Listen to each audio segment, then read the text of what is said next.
This week, reverse analyzing attacks for detection with Justin Henderson from SANS. There's a lot of SANS on the previous show and this show. Eric Conrad from SANS joins us as a special guest in studio. In the security news this week, Microsoft should just STFU. Auditing is not fuzzing. Ghost hooking. No Honda for you today. The not-so-average cost of a breach. Chromebook security features. The RNC files. And Girl Scouts. All that and more on this episode of Paul's Security Weekly. This is Security Weekly. For security professionals, by security professionals. Broadcasting live from G-Unit Studios in Rhode Island, it's the show where exploits run wild, packets aren't the only things getting sniffed, and the cocktails flow steady. It's Paul's Security Weekly.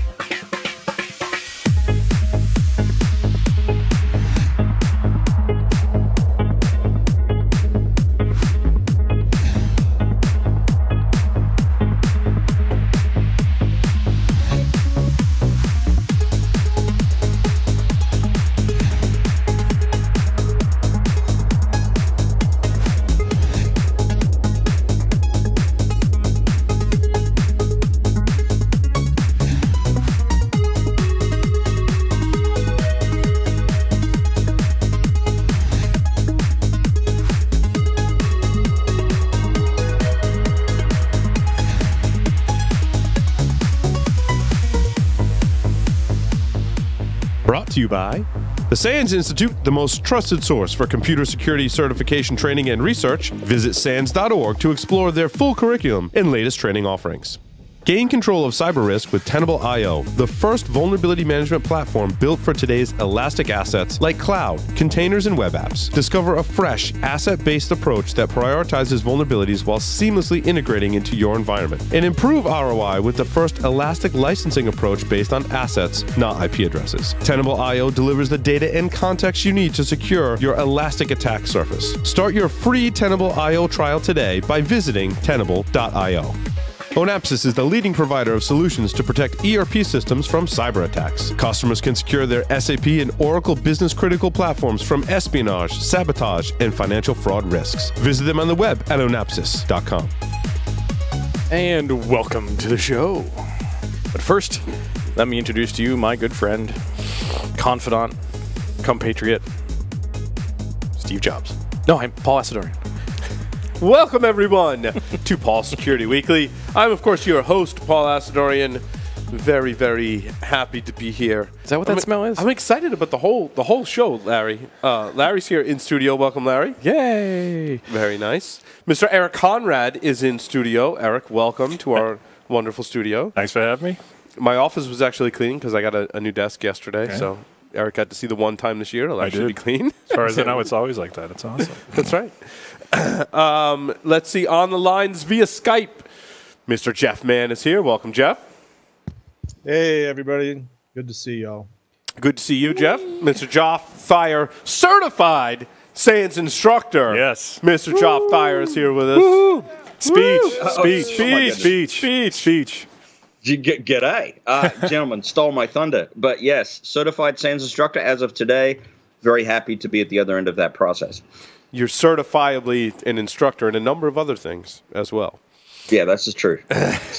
Quick announcement before we get into it. Okay, so we're doing the Eric interview first, then we're doing a technical segment. I read them in reverse order. Quick announcement, ITEPro.tv's courses now include Computer Hacking, Forensic Investigator V9, Kali Linux, CompTIA A+, 901, and Accelerated CompTIA Security Plus. Premium annual memberships include all video content, as well as access to virtual labs and Q&A forums. You'd normally pay $85.70 a month or $570 per year, but for a limited time, get 30% off monthly memberships for the lifetime of your active subscription using the code SW30. Now, I would like to introduce the one and the only Eric Conrad, who began his career in 1991 as a Unix systems administrator for a small oceanographic, did I say that right? Oceanographic, sure. Oceanographic communications company. He gained information security experience in a variety of industries, including research, education, power, internet, and healthcare. He is now the CTO of Backshore Communications, company focused on hunt teaming, intrusion detection, incident handling, and penetration testing. He is a graduate of SANS Technology Institute with a Master's of Science degree in Information Security Engineering. In addition to his ASSP, we won't hold that against him, he holds the prestigious GIAC Security Expert GSE certification, which in Security Week history, we've had 2 shows in a row. We've had a GX certified security expert, a GX security expert on the show. 2 tonight, Justin Henderson. 2 tonight. 2 tonight. That's a Double triple up. header. Doubling up. What's going on, Eric? How are you? I'm doing great. How are you doing? I'm doing fantastic. What are we talking about today? I don't know. They just said Eric's coming down. I'm like, sure. All right, sure. Well, I was told half of it's going to be cyber defense net wars and building challenges, making blue team challenges sexy. And the other half was how to be a SANS instructor, very timely, given that Joff was promoted to SANS certified instructor today. So I'd like to think I had some small part in that because Conrad's talking about Joff. So being a SANS certified instructor, we better promote the guy. It's embarrassing if we don't. So I'm going to take some credit. There you go. That's awesome. I did nothing, but it was just but claim credit for it. I did. Good. Thank you. So let's talk about cyber defense exercises. Sure. For blue teams, Yes. specifically. Yep. Do a lot of enterprises partake in such things? Well, they're fairly new. We've been looking at these net wars challenges. We saw a bunch of challenges built. I saw Jim Shoemaker do some cool stuff years ago. Of course, Ed Scotus and his band of ninja elves at Counterhack have done amazing stuff. But it seems like almost all the CTFs were either pen testing or forensics, and they get all the cool, sexy stuff. And the blue team, which is the vast majority of InfoSec, got none of that cool stuff. We didn't have coins. We didn't have those challenges. And what ended up happening is a lot of blue team, folks play red team challenges, and hey, that's fun too. But as we've been saying for years now to SANS, we're bringing the sexy back to blue team. Why don't we have? There's no reason technically why we don't have this stuff. The vast majority of InfoSec people are blue teamers. So let's build some stuff. So we built a number of blue team challenges, initially for Security 511, which is Seth Meyers', I know he's been on the show, myself's class. And now, is this part of Ed Scotus's initiatives as well, or is it separate from Ed? It's separate. Well, our curriculum, the blue team curriculum of SANS is separate from Ed's, but we're using Net Wars for these challenges. Of course, Ed built Net Wars. And so Net Wars is basically a scoring engine, a framework around capture the flag challenges. So Net Wars is the framework. Net Wars is it's just a scoring engine. And so we built the initial ones for Security 511, which is continuous monitoring, a class Seth and I wrote. And then at SANS, you have these 2-night challenges with 3 hours of challenges each night, and they're playing music, and there's food, there's beverages, and a big room of 300 people. Like, we want that for blue team. We want that for blue team. So we built Cyber Defense Net Wars. It launched stealth mode in Orlando this year.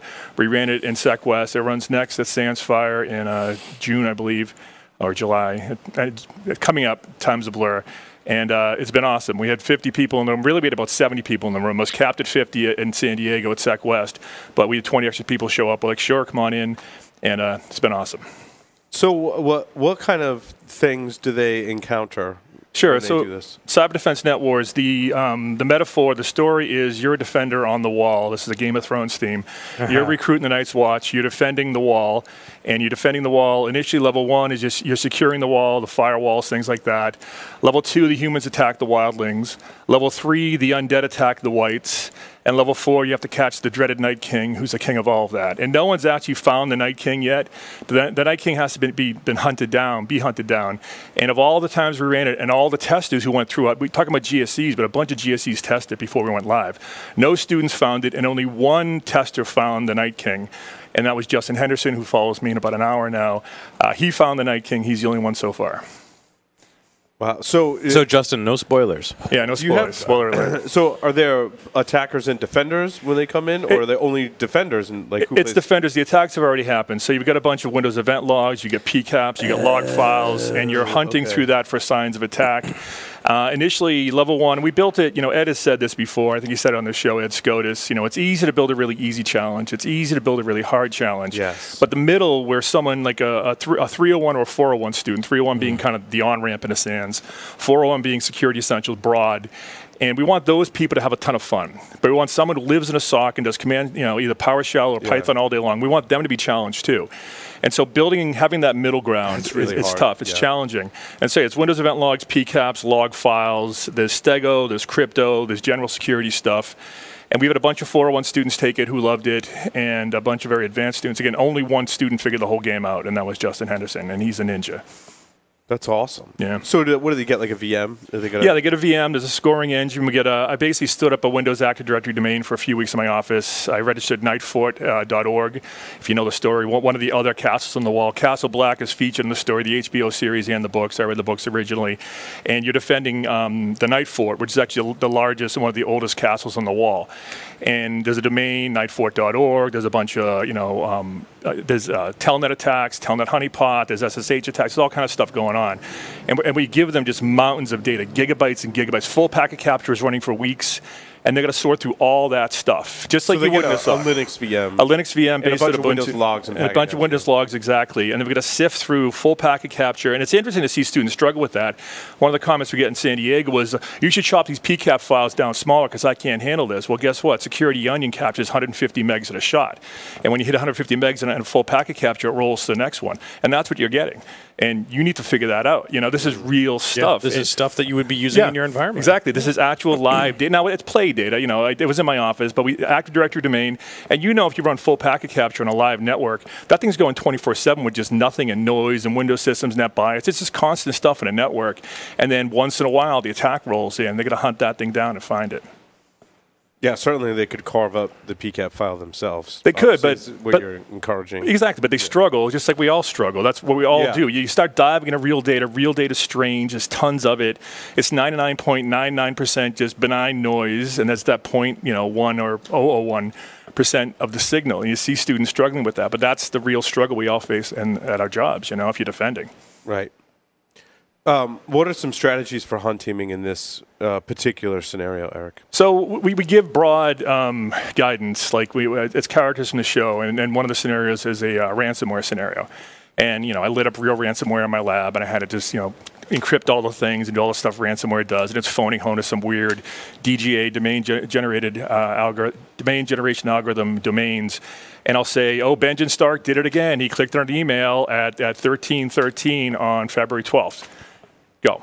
And then answer these questions. So they get some general direction. For the Night King, they get nothing. For the Night King, find the Night King. That's all they get. That's all they get. I got and it's somewhere in the data you've been looking at for the past 6 hours. Somewhere in that, all the gigabytes of data is the Night King. But initially, at 13:13, Benjamin Stark clicked on an email, and he said, he got a weird pop-up, go. And they chase it down. Just like if someone called the help desk and say, hey, my PC slowed down, I got blue screen, or my desktop got crypto locked, whatever. You'd start from there hunting, So we call those injects, right? Sure. And that's great. And I recommend when people do that, because sometimes people say, well, how do I do some kind of exercise, even if it's an incident response tabletop exercise? Right, sure. And when you explain to them the concept of injects, they're like, oh, sure. Wow. That's really, I think, what ties everything together and gives the students a path and purpose and looking for the next, what's Eric going to tell us to go find what's the next clue, Sure. Sure. The other thing we have is we have hints. So level 1 and 2 have full hints, meaning the second hint is, the third hint is how to get the answer. Not the answer itself, but the commands to type to get the answer. Level 3 is one hint, which is a nudge, and level 4, the Night King's got nothing. And what you see as students, and the hints are free but serve as a tiebreaker, because in the end, we hand out 10 coins, Cyber Defense Net Wars coins, which in my opinion and others is the best looking coin in all of SANS. It is. I don't know about the best, but they're pretty darn sexy looking. It's a sexy coin. Yeah. And we hand out 10 coins in the end, 5 for the individual winners and 5 for the team winners. And so levels 1, 2, full hints, and hints are free because we want students to walk away knowing more than they walked in. It's easy as a newbie to walk into a challenge and get very little and get frustrated, walk away. We want them having a good time and walking away knowing more about hunting and blue teaming than they walked in with. So level 1s, 2, and 2 are full hints. Hints are free except they serve as a tiebreaker. If Larry took 10 hints and someone next to him took 20, Larry would win if they had a tie score. Level 3 is 1 hint, and level 4 no hints. And what you see is the 301, 401 style students end up using up all the hints. Right. And there's a hint strategy too, because there's a time element too. I mean, the only time a hint matters is if you tie, and time you get 6 hours basically. So I'd be hinting, knowing even what I know, I'd be hinting because what are the odds if you score pretty high, you'll be tied. We've never had a tie decide a game yet. So as a game kind of theory strategy thing, I'd be taking hints because that would save you time on level 3, 4 when the whole thing's going to slow down. And you get no hints at level 4. Nothing on level 4. Yep, you're on your own. That's awesome. I have one comment though. The automating infosec with Python challenge coin is much sexier. Oh my God! You're entitled to your opinion, we'll Jeff, see. even Now- though you're wrong. Yes, now, that's see, if fine. I had either one of those, I could give a good analysis of both, but I don't have either. So you guys will have to work on that. Consider it done. See what I did there? I did. It worked too. I was just social engineered right there, live demo. That's awesome. So when is this running next? It's running at Sandsfire, and I'm a bad Sands instructor because most of us live one day at a time, and I know what's happening tomorrow, and maybe a little bit next week. That's it. So Sandsfire, which is in July, I think. End of July. End of July. It overlaps with DEF CON. Overlaps, yeah, very conveniently overlaps with DEF CON, but they capped it at 100. There's already, I think, 60 registered. So if you're watching this, you're going to be there, and this sounds good. Sign up. Although we tend not to turn people away, but don't tell Sands I said that. Yeah, who said what? Exactly. As long as the check clears. Yes. Sometimes if it doesn't. That's it. So, which tools and techniques do you recommend people be familiar with before going into this challenge? Sure. You need to be able to handle Windows event logs, which tends to be actually the weakest part because a lot of folks who come to Sands, they're the pen tester types, even a lot of the defenders, they're heavy Linux. They know Bash they're a not bit. Windows admins. They're not Windows admins, exactly. I haven't been a Windows admin since like Windows NT4. And the Windows admins that come in tend to want to use Event Viewer to look at the event logs, which is a terrible way to look at event logs. My favorite way of looking at event logs is PowerShell. And PowerShell, well, I actually like Python too, but you got to port them over there first. But PowerShell is a wonderful, way to look at event logs, get win event. And I wrote a tool actually called Deep Blue CLI, which I talked about at DerbyCon last year, which is a PowerShell framework for finding this stuff. So I would actually use that. Free hint for the Paul Security Weekly folks. Bring Deep Blue CLI with you because it'll solve a bunch of this stuff. That's awesome. And so PowerShell, so Windows, we have Windows admins, but Windows admins handy with PowerShell down to using get win event, carving up, because ultimately the event logs are XML. And using get win event to slice through them. Very few natively off the street know that. Once in a while we have someone. And beyond that, of course, packets. So any kind of PCAP tool, whether it's Wireshark, T-Speed up, even down to strings. With a giant 150 meg PCAP, I'll start with strings. Just look for something. If I know the name of a site, we have a site called whites.us that is featured in the game, wights.us. I would just run strings and grep, at least find out what file that thing's in. Okay, and it's on January 3rd. It's in that one. It's amazing how the old school Linux tools are still to this day so fast. They very scale. fast. I make the joke when I teach the wireless class that I use my 3 favorite uber-elite hacking tools include VI, strings, and Excel. Exactly. Yeah. Exactly. And Emacs, Larry. If you'd said Emacs, oh, don't start. Don't start. Well, you could use VI all day long. Use sed and So, Joff, Mr. Recently Certified Sands Instructor, it is no longer going to be Python for pen testing. It's going to be Perl for pen testing. Have fun. That's it. I'm out. What was I looking at the other day? Was it Nikto? Nikto is still written in Perl. Yeah, I believe it. And it was updated like the GitHub repo. The Git repo was updated like a couple months ago. Lies. They wrote it from scratch again. It didn't get updated. Look, They wrote it from scratch again in Perl. Right. Apparently. Because you can't read Perl. It does the exact same thing. It's just the code's completely different. Yeah. Look, no, Perl is like IRC. You can tear it from my cold, dead hands. Yes. I'm an old Perl guy. If you're slicing up text, Perl's the way. But if you're doing socket stuff, it's got to be Python. That's some sound advice. Fair enough. And beyond that, I'm sorry, command line stuff, because they got these giant log files, Apache log files, the usual grep and stuff like that to carve through that stuff. I can grep for 404s with the best of them. There you go. Well, you're in. You'll get at least 100 points. You get to level 2, I'm pretty sure. Yay, leveled up. If you take hints. If you take hints. That's awesome. Yep. And it's surprising how many problems those simple tools like that can solve. Yeah. It's amazing. The first time I ever went and did Red Net Wars, Ed's side, there were a bunch of questions I had no idea how to answer. Right. check this Firefox database for this item. I'm like, strings. I don't know how to use SQLite 3, but I know how to use strings. Right. And sure enough. Yeah, I was looking at the new 503 challenge. Judy Novak and Dave Holzer built a new NetWars Field Challenge for day 6 of 503, which is the packet analysis class. And they asked me to look at it before it launched, so I got to play a NetWars that I didn't build with fresh set of eyes and go through it. Actually, a blue team NetWars, which I've never played a blue team challenge that I didn't actually build myself. And one of the challenges, I don't want to spoil it, but they're hiding messages. It's like Stego and DNS kind of a thing. Lots of ways to do that. But what I did was I ran TCP dump, and I'm running TCP dump, and I figure if it's like a message encoded in TCP and one per packet in like the evil bit or something, some field on the offset for fragmentation is like a D and an A or something. So I ran TCP dump and I see these letters coming down. Then I looked at the offset. Oh, that's at 0 times 0120, and I grep for that. So literally TCP dump to screen text, and then I grep for the offset with that, and there's the text right down the line, which I'm sure they didn't design the challenge that way. But that was the fastest way for me to get to that answer. I learned how to use TCP dump from Judy. So she knows more about packets than anyone else on this planet. Yeah, so pretty much. There is more than one way to skin a cat. Yeah, as the saying goes. And it's not style points; it's really speed. Whatever gets you there the fastest. And that's what it's like in the real world. Exactly, because right? it's a race against time, whether it's a pen test or whatever. When your managers or whoever are demanding results, right? Or when there's been an incident, we want to know what happened. Right. We need especially root cause to be able to fix it. As long as you're not violating any laws, however you derive the answer is fine. Right. As long as you don't have someone like locked in your basement or something, you get information out of them. And then even then. What is one thing that one of the students or players in the game has done that like totally surprised you that you never would have thought of in the game that you can describe without giving anything away? I've just seen people. It's funny how you approach, challenges. I saw one. It wasn't in this challenge. It was in a different challenge, but someone opened up like 100 meg PCAP and with Wireshark and went frame 1, frame 2, frame 3. Wow. I had to go like, listen.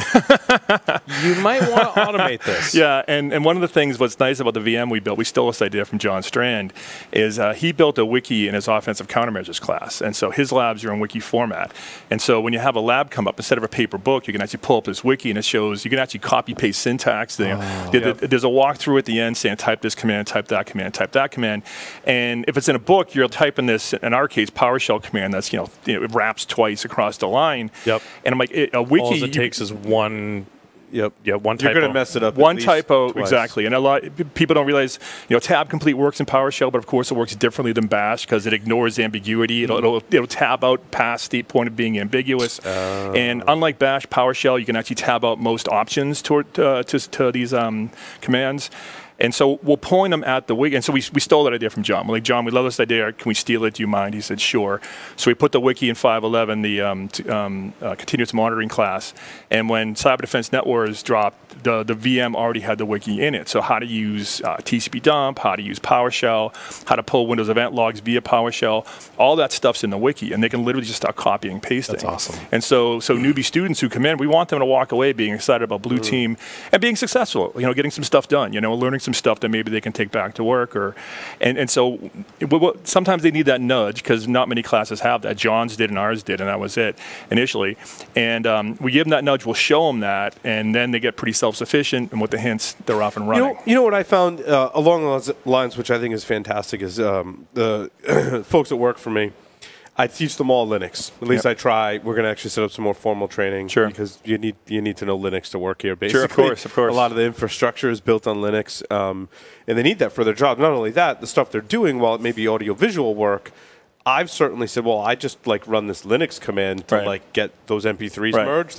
You can just do that in one command. I bring it into an edit. I'm like, no. Just run. Oh, wow. Right. What a lot of people don't realize that haven't benefited from largely those of us here on the show, hosting the show, 15 plus years of experience using Linux and Unix or more, that the syntax that you were referring to, how specific that is. And I feel like I was telling someone else, I feel like those that were really good at Windows applications and you've got other talents of using software and general skills, if you don't have specific experience with Linux, you don't have that concept of how everything in your command matters. Yeah. Spaces, single Yeah. quotes, double quotes. So what I did, I drew an exercise. Capitalization. Yeah. I think it's still on the board in there. You can It is. Go look. Yeah. So I drew like 15 different ways Yeah. in which you could execute a command Right. and get the same result. Sure. And I told them some of these commands don't have the same result, but most of them do. Right. And you got to tell me which ones Sure.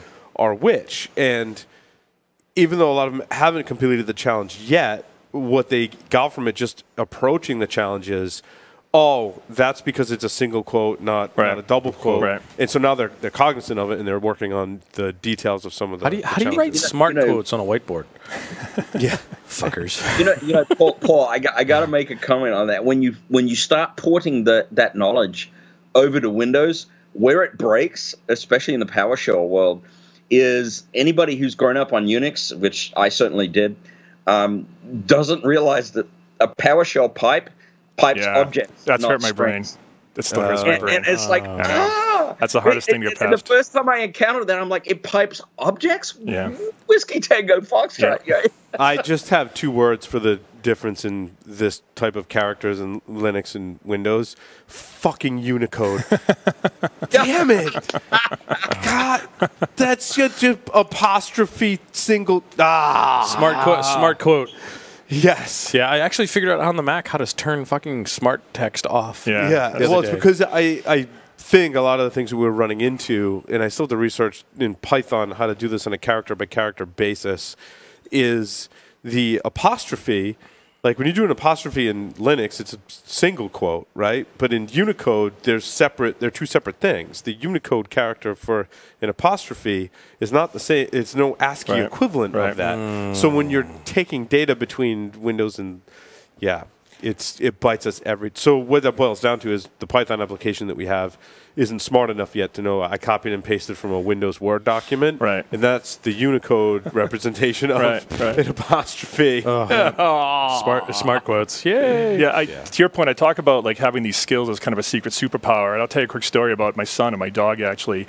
So our dog, Billy, lived a long, happy life and passed away, as dogs do. And it was the first time in my kid's life something like that Sorry happened. to hear that. Yeah, that's And but that happens, dogs, and it's part of our life. And my son, also named Eric, wanted to recover. He had his screen lock phone on his iPhone was Billy, the picture of Billy. And I was traveling, of course, and I come home and I see him at my wife's computer, kind of upset. It's a Mac. And what he's done, he's trying to recover that picture because that's the only high-resolution picture he has. He's lost the original. It's a screen lock. And so he's a pretty tech-savvy kid. So he backed up the phone to the Mac, and he's going to the files. But when he backed up the files, all the extensions are stripped out. So it's just like these hash names with no extensions. So when you go in to browse through, there's no little summary picture. There's no little icon. It's just they're showing as flat files. So he's manually renaming. There's like 5,000 files, one by one, .jpeg, whatever. And he's getting upset because it's in there somewhere, and it's going to take him a week, and he's going to do it because he wants that picture. Then I get home and I see this. I'm like, hold on. So I sit down and I show him it's a Mac, so it's basically Unix and user land. Yep. And I write a recursive find. Just one big long bash, find, blah, blah, blah. Kick off the file command. If file says JPEG, rename JPEG. If file says GIF, rename GIF. And it takes me 3 minutes because it's my background, my first job, 1991 Unix admin. In 3 minutes, it just renames all the files, adds the extension. And now you can browse in and see the summary mode. There's Billy, click. Right. And so it would have taken him days or a week. It's a took great us example. 5 minutes. Great example. And it's a secret superpower. It's like an overlay onto reality and allows you to do things that it move at lightning speed and do things you couldn't otherwise do. And I will say that, I've been doing Unix, Linux for a decent amount of time. I think I touched my first Linux box when it was Slackware, installing it from floppies when it first came out. Yeah, very Red first. Red Hat 5.2 from floppies for me. Yeah, I did Slackware before Red Hat. Nice. So I've been doing it a long time, and I wouldn't claim to be an expert at any given point, and certainly not when my 19-year-old intern schools me on a weekly basis. Seriously. Nice. And now it's just like, I ask him questions.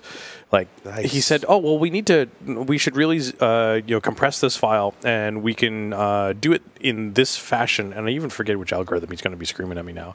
And he says, oh, if you throw the -J with the tar command, it will do it with this compression algorithm.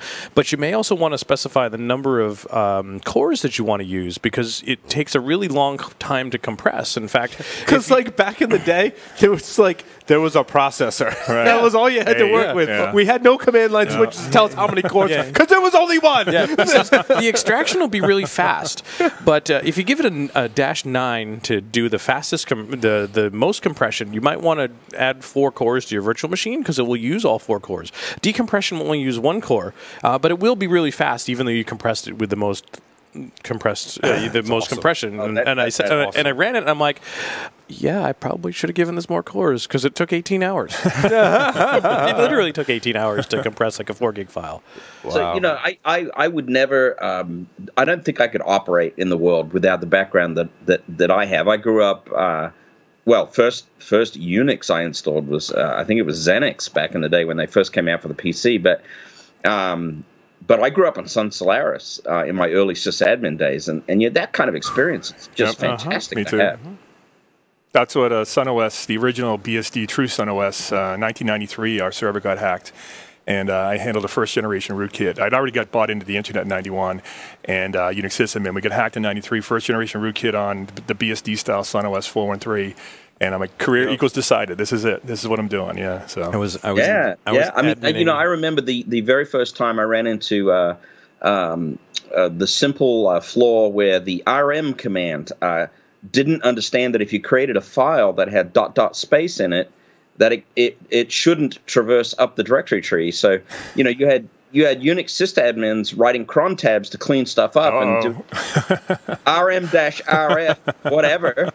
And you had lonely old users out there going, I'm going to get them, and creating ... space files. Space. And, I came into work Old today. school. Old school. My whole user file system is missing. Whoops. Who among us hasn't done that? Good times. Good times. One to grow on. I cut my teeth on some of the Unix stuff. Professionally was definitely Solaris, SunOS. Was running managing DNS on a pair of Solaris Spark 5s. Nice. And when I worked at the university, that was before that I had done Solaris 6, right? In the early 2000s, it was 6. And when I got to university, the other DNS server was Solaris. Yep. Maybe there was some SunOS kicking around when I was at university too. Older stuff. My first week there, they didn't have a cubicle for me, so I had to share what was entitled an office. It used to be the supply closet that they took all the supplies out of, and I had to share that with another person. And Milton, was his name Milton? Pretty close. I literally had a desk the size of the countertop bar, but half the length. And on that was a 15-inch monitor for my Windows PC and a 17-inch Sun monitor. Those monitors were awesome. But the problem is they shaved some years off of our lives, I think, with the radiation you got. But the monitor was actually deeper than the desk was. Yeah. Oh yeah. Oh yeah. Yeah. The monitor was like right up to your nose, right? Because it was so gigantic. And what do you think happened to your hair? It's still there, sort of. It's still. That's why we're all bald. Well, Eric somehow has a radiation shield on or something. I'm starting to lose it, but yeah, it's all the radiation from the monitors. Yeah, it's still got most of it. Yeah. So you also want to talk about how to become a SANS instructor. Sure. Well, as fun as it is reminiscing about our old school. Sure. Well, yeah, days. absolutely. We could do that probably much longer at a bar. That's the wee hours of the morning. So how to be a SANS instructor is a talk I've been giving for a while. John Strand gave it first. And then he passed the torch to you. He passed the torch. And this is a talk I'd love. That I'm actually really interested to hear this because I get this from my students a lot. And quite honestly, my experience is a little bit out of date because things have changed. Right, and for me too. But and so it's really it's 3 things really. It's how to get more involved with SANS professionally, meaning where they cut you a check. And mentor is a good way to start that. So it's mentor stuff. It's really taken on public speaking because public speaking is a huge fear. A lot of people want to do it, but are afraid to do it. There's imposter syndrome. People are afraid, someone in the room knows more than I will, and they don't want to get up there. And so all that, and I deal with all that and more, believe me. And then, how to actually be an instructor if you want to get to the point where Larry's got and where Joff literally got today. Congratulations again, Joff, because I know what goes into that. And, history doesn't repeat, but it rhymes, so I have some idea of what you went through. And so it's the 3 things. How to get more involved with SANS, beginning as mentor, public speaking when you have no background. I had 0.0% background in public speaking. I had none. In fact, I was just talking recently to someone about public speaking. I said, in high school, if my guidance counselor had prepared a list of 100 jobs you could have and asked me to rank them from 1 to 100, the last one I would have picked was public speaking. My guidance counselor, the last one, he would have picked for me was public speaking. My parents, the last one, because I had terrible shyness and I had a speech impediment when I was a kid, and all those things stacked up against me. And I talk to people, and when they're in that class, that's what they're most intimidated about, is getting in front of a crowd of people. It's an intimidating thing. And so that's the 3 parts. So I tell them I did it. I did it walking the sands with nothing. And it's obviously a hard work, preparation, and experience. I've been teaching for sands for over 10 years. Yeah, picturing everyone in their underwear only gets you so far. Exactly. And so it's really those 3 things. And so a lot of people come to that talk, and we're happy to talk about tonight. And for me, it led to being, a senior instructor. But it actually can branch out various ways once you get involved in the pipeline. I think the other thing is, being the newly minted guy here, a lot of it is getting over the sort of fear of the unknown. I mean, you've got to be honest with yourself. Yeah. There's nobody on this planet that knows everything. Right. Exactly. You have a set of skills, and you're there to present those set of skills. It's about being honest with yourself and being honest with your audience at the time. And once you sort of get over that barrier, then things become a lot easier. Well, and one of the things that I've realized over the years and become a lot more comfortable with is, even when you're presenting to a smaller crowd, there's always at least one person, probably more, that knows more than you about a particular subject. Right. You have to be comfortable with that before you even step onto the stage and know that other people are going to know stuff that you don't. Absolutely. And that's a hard thing to overcome. Yep. For a lot of people, but you have to embrace that. Stephen Northcutt told me something years ago. He's one of the leaders of SANS, and he said, Eric, people walk into that room liking you. They walk into that room like they saw that night talk or that DerbyCon or that stable talk, whatever it is. They saw the title, they saw your name, and they're there. So they're actually on your side. You have to pretty much actively lose them, and they're way more forgiving than you think. Like, one of the things I recommend if you want to get involved with public speaking, and I'll warn you, it's painful, is record yourself. Sit in front of your webcam and turn it on and just give your talk to yourself and then play it. And I'm going to warn you, when you play it, it's going to be horrifying because you're going to hear every and every and all the things. But you need to. I did that when I was a mentor. I'd turn on the webcam, go, and I'd watch. I'm like, I'm like, okay, round 2, round 3. Yeah. But what you're hearing, other people don't hear. Episode 519. Exactly. And you know what? That's really valuable, because now that I think about it, because I used to listen to every one of our shows when we released it. We would either edit it or we would listen. I mean, I haven't listened to all 519. Sure. I stopped, but quite a few. Yeah, I stopped listening somewhere around episode 120, 200, somewhere in there. Right. Yeah. Just because there wasn't enough hours in the day, and I thought about it. I'm like, why do I need to listen to it again? I was there. Right. That's why I say the same thing. But I do go back every once in a while and listen to for just that reason. Yeah, and he's right. You have to actively lose them. So, and they're on your side in the ums and ahs. I mean, as long as it's not overwhelming, they generally don't even hear it. Like, one of the things I actually studied, because I didn't know anything about public speaking, so I actually bought books on it, and I read about it. Well, I think that in and of itself, Eric, is great advice. Right. No, it's something you have to study. And one of the things, and when people are talking, when you say what it actually means is, I'm going to pause for a second, but I'm not done yet, so hold on. So the signifies the other person, I'm not done talking yet. And if you don't say the there's an actual pause, the other person jumps in. And the problem is that's designed for conversation, and it depends on how you teach. Some people teach or speak this way.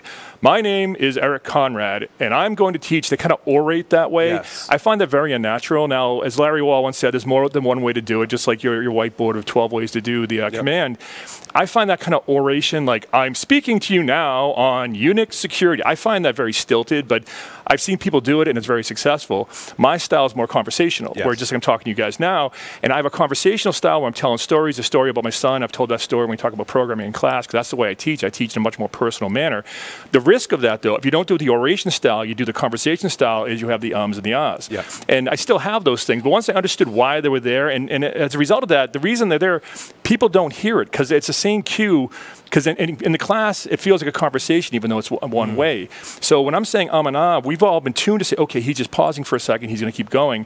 So you'll notice that way more than other people will, Yep. Yeah, that's a really, really good comment, Eric. And the other thing that I would add in is the process while you're becoming a SANS instructor. of actually doing the yeah, I just said right. There you go. That's actually the third time you said it. But So because I was listening. Where's my feedback form? No, I'm kidding. But actually sitting in a room in front of other instructors with Dave Holzer, usually hosts this or has some history, and sits down and does very active feedback without being overly critical. That is an incredibly valuable process to go through, because you learn so much about yourself and the way you present, and it's a self-reflective process to improve it. And it takes work. It takes a lot of work, but a lot of hard work. Worth it. Absolutely. Yeah, I was it just last week? It was just last week. I was at the first conference teaching a workshop on effective communication skills, and a lot of what we're talking about is stuff that I cover in my workshop. I failed ultimately because they gave me 90 minutes, and I'm either used to giving this as a talk or as a 4-hour workshop. And they were using the 24-hour clock, and I got mixed up, and I basically ran out of time, and I wasn't done yet. So I'm like, I'm a failure because I'm teaching a talk on effective communication. And I couldn't even get through all of my material. But somebody walked up to me afterwards and said, and I had to look up this word in the dictionary, says, "Wow, your talk was really prescient, in my opinion."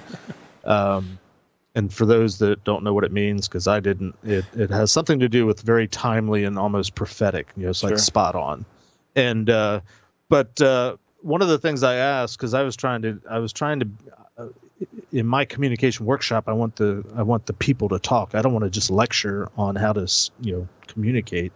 And I was asking them to think about we were Thursday, fourth day into the conference, and I asked them to think about some of the best talks that they'd heard during the week, and talk about what was it that made it good, and of course content had something to do with it, but far and away the consistent message was the people were acting like they were just talking. They were engaging the audience because they weren't just lecturing, reading from a script. There's actually 4 speaking styles, and reading from a script is called manuscript. And everybody consistently says, "Oh yeah, that's horrible. That's the hardest way, or that's the least engaging, entertaining form of lecture, or form of public speaking." But far and away, what's popular is when people are acting like it's just a conversation. No matter how canned and memorized it is, at least if they're looking up from a script and engaging the audience, making eye contact, those are all the little things that make it more memorable. And in my opinion, more memorable means the audience, the class, if you will, is going to be more likely to take away the stuff that you want them to take away from the course. Right. I want to make one more comment. The other thing that I had to learn that was significantly challenging is the skill to go through some sort of dialogue, explain something in one certain way, and then sort of watch the audience for their reaction. And if you see one or two that get that quizzical look like they didn't quite get it, then to back up and re-explain the exact same concept in a completely different way. And that is a real trick to do. I mean, it takes some significant conscious effort to sort of almost get out of your comfort zone and be in their shoes and be able to do that. Absolutely. Yep. Yeah, that's and Joff mentioned, so if you come in to be a SANS instructor, when I came in, we kind of clawed our way in the wild. In the wild, they threw us to the wolves and see if we got out. There was no training that Joff had. And when people see what I went through to get in through SANS, I kind of clawed my way through. But now SANS has built this whole pipeline of Dave Holzer has a few hours usually during a big conference. And other instructors will come in. We have the murder boards, which are actually very, very controversial. I know Joff and I'm sure Larry went through that. But we have all this training now, and all this, we're SANS instructors. If you get to a certain point, we're always on your side, but as you kind of rise through the ranks, just to tell you what the ranks are. For SANS, you walk in as a SANS student, And then if you pass a GX cert, you're now GX certified. And if you get a good enough grade, I think it's 85, you're invited to become a mentor. And most people, I think, probably blow that email off, but I got that email a long time ago, and I'm very glad I answered it. Otherwise, I probably wouldn't be here. And then mentor is where you kind of sit around the table. It's like 18 hours peer-led discussion. A full SANS class is double that, 36 hours most classes. And the mentor relationship is different than the instruction relationship, because the mentor relationship is you're sitting around the table, hey, I've been through this, I'm going to bring you through this. You can't teach it in 18 hours if it's a 36-hour course, so you assign homework, and they come in the next week. And I did 2 hours a night for 9 weeks. I used to work in Boston at a hospital. I was the manager of network and security engineering, as well as, unfortunately, the HIPAA security officer simultaneously. I run my own company for 9 years now, but back then, that's what I did. And conference room was empty at night, so they comped us a free slot if we gave a conference room, so we had students come in from wherever. And the mentor, it's easier because it's a peer-led thing. You know, students come in, your keen powers of inference would tell you that some students blew off the homework you assigned, and you kind of manage all that as best you can. And if you get through that, there's community. And do you get ranked as a mentor? You get scored. You get feedback forms just like in SANS, 1 through 5, the whole 9 yards, and SANS is crazy about feedback and quality, not feedback, quality, as Geoff and Larry can attest to. And then community is the same format. You're in the room, you're up in front of the room, but it's smaller cities like St. Louis and maybe Pittsburgh that don't get the big show. If you do well there based on the quality, meaning one way they get that, of course, the feedback forms is trial, which Geoff just conducted his today, actually, completed his today. And trial is the tryout, meaning they're trying you out for the major leagues. Major leagues being certified. Certified, Larry's there, Geoff's there, I'm there. And then beyond that, there's principal, senior, and finally fellow. And I've made it up to senior. And again, through that process, once you come in, if you're interested, some people do mentor and they want to do that. They have a day job because it's hard if you're teaching 10 weeks a year. I'm not sure how much you teach, Larry or Geoff. But if it's, yeah, at some point you have to find a job that's going to accommodate your teaching. Exactly. Yep. Find either a very understanding employer, which I had initially, like 6 weeks a year I could kind of push. Beyond that, it was too much. And I got to the decision that many of us do. Now, some people have a great employer who are like, yeah, because it brings prestige to the company having, SANS, because we're very visible people, obviously. And, SANS, most InfoSec people on the planet have been reached by the SANS marketing octopus. I've envisioned these arms reaching around the world and just grabbing InfoSec people. Well, that's true. If you're teaching 6 weeks a year, even before you get to certified, you're still in front of how many different students? Exactly. And the networking, hundreds at least, maybe over 1,000. Yeah, exactly. And the networking is insane, and if you've been around a while, I was 20, in my 20s I didn't see this, but networking is the key to success in this career. The old what you know versus how you know, it's actually both. You need to really, really do both. And if all you do is the what you know, now maybe you get so awesome at some point, you become like H.D. Moore and you transcend all this. You just kind of become so awesome it doesn't matter anymore. He networks plenty too. For me, what you know and who you know, building that human network. As you progress more in this career, it's easy to get dead-ended because you're making too much money for this job. My last company I talked about, I loved it there, but I was stuck. There was no place further for me to go as a technical person. I was told to get the promotion to director. I had to put on a suit, stop touching technology entirely, basically fill out TPS reports all day long. And who wants to do that? Well, someone does, but not me, right? I don't want to do that. And so if you want to stay purely technical, now some companies like Google and IBM, they have these technical excellence and fellow tracks, but most companies don't have that. Cisco too. Yeah, Cisco too, but my company did. Distinguished engineer. Distinguished, exactly. Fellow, whatever you want to call it. And so as you get further in, if you want to stay, as I did, technical, like the most management I've ever wanted to do was head up a team. Like technical team, I love that stuff. Give me a team, some young kids, mix. I'm all about that. But putting on a suit and reports, no, I don't want to do that. That's someone else does. I'm not good at that. It's not what my passion is. And so one of the things about SANS is, so I teach maybe 12, 13 weeks a year. I've been doing it for over 10 years, and you figure out the hours involved with that and the thousands of people I've met by that and the connections you start making. So there's a lot of ways to network, obviously, but SANS, for me, offers an avenue that I probably wouldn't have found on my own. I'm personally very introverted. I tell people all the time, if I'm at a cocktail party with doctors and lawyers, I'm useless. I just shut down, I get quiet. And one of the hilarious things, if you're like, I'm a big dude, if you're a big dude at a cocktail party and you're standing in the corner not saying anything, you become like threatening and ominous. Like, who's that big dude not saying anything? And so I'm just trying to hang out and just be chill. And so doctors, lawyers, I'm useless. I'm just useless. But among nerds, these are my friends that we get excited about Unix command line stuff and Sparks and whatever. I'm the version of me my friends see. So in class, and that's the other thing, a lot of people coming into SANS on instructor side, a lot of geeks are introverts, and they see someone like John Strand practically bouncing off the walls. And we talk about kind of the emotive scale of SANS instructors, where John Strand's, if you draw a bell curve of how emotive you are, how much you push yourself out there, John Strand's over here on the right side of that bell curve. I'm somewhere towards that, not on the John level, but I'm actually pretty emotive. And then you got other people like James Turala, who's an awesome instructor. I saw him teach 17 years ago, the wireless class, and he was just total ninja knowing his stuff, but not like John Strand. And there's all kinds of different ways to do it, you know. But he just commanded the room, knew his stuff, total command presence, and owning that room, command presence, is really key. You know, because one of the things people worry about is what if someone starts talking, and what if someone challenges my authority? They know something I don't know. I say something wrong. They'll call me out on it. I remember fearing all these things. And when I first started, I had more of that happening, and I realized I wasn't owning the room enough. I wasn't just pushing myself, whether you're emotive or not. And so I wasn't pushing myself out there. And the more command presence you have, the less that will happen, because they're really just testing you usually to see who's in charge. Some A-type personalities need to know who the boss is. And once you show them who the boss is, they usually are perfectly fine. And so having that command presence and being out there, you know. Yeah, and knowing what to say in response to knowing that. what to say in response. Because there's a number of different responses, right? Because sometimes you have to like go down the technical route, maybe. Sometimes you have to go like the social route. But like sometimes I feel like, and I don't know if this is a tactic or not, but I use it sometimes. Sure.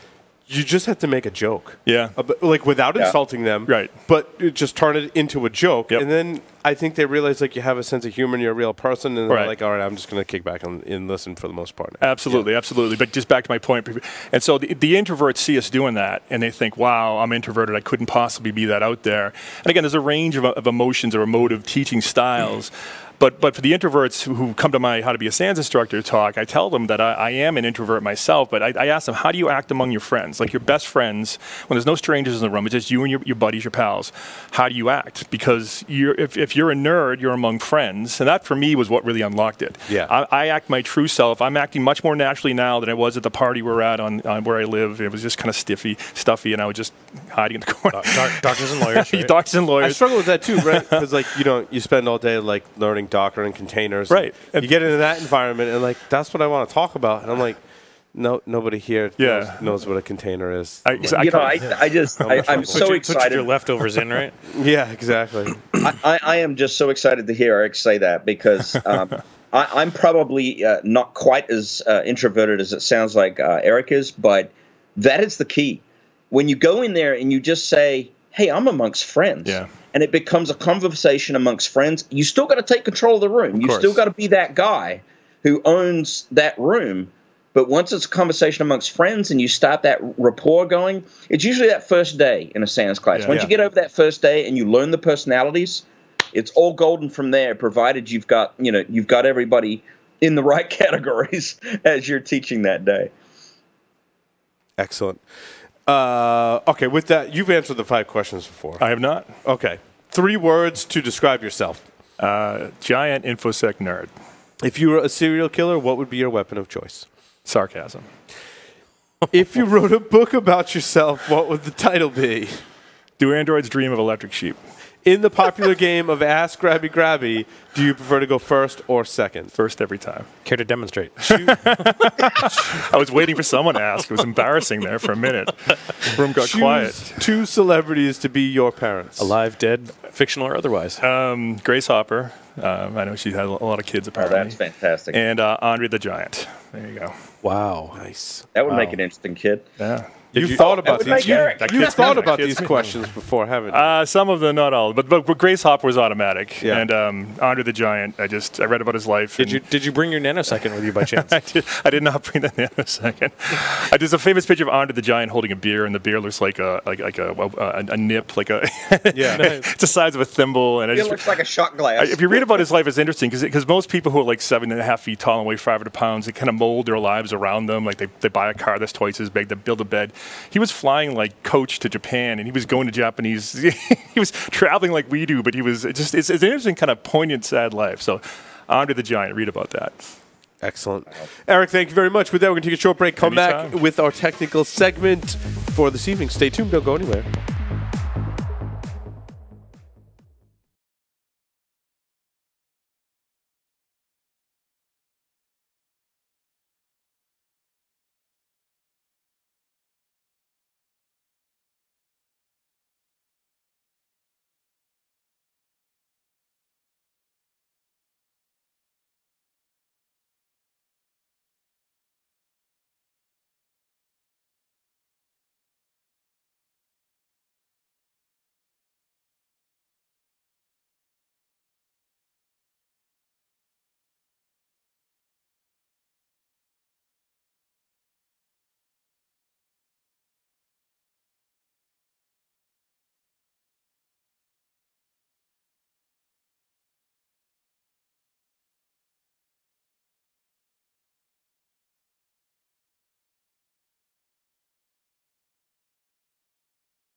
Signal Sciences is the industry's first web protection platform that works in any cloud, any container, any platform as a service, and any modern application architecture. The Signal Sciences web protection platform can be deployed in next-generation WAF, RASP, or reverse proxy modes, giving customers ultimate flexibility and coverage. Protect your web applications with Signal Sciences web protection platform. Signal Sciences, protecting applications, connecting teams. For more information, check them out at signalsciences.com/PSW.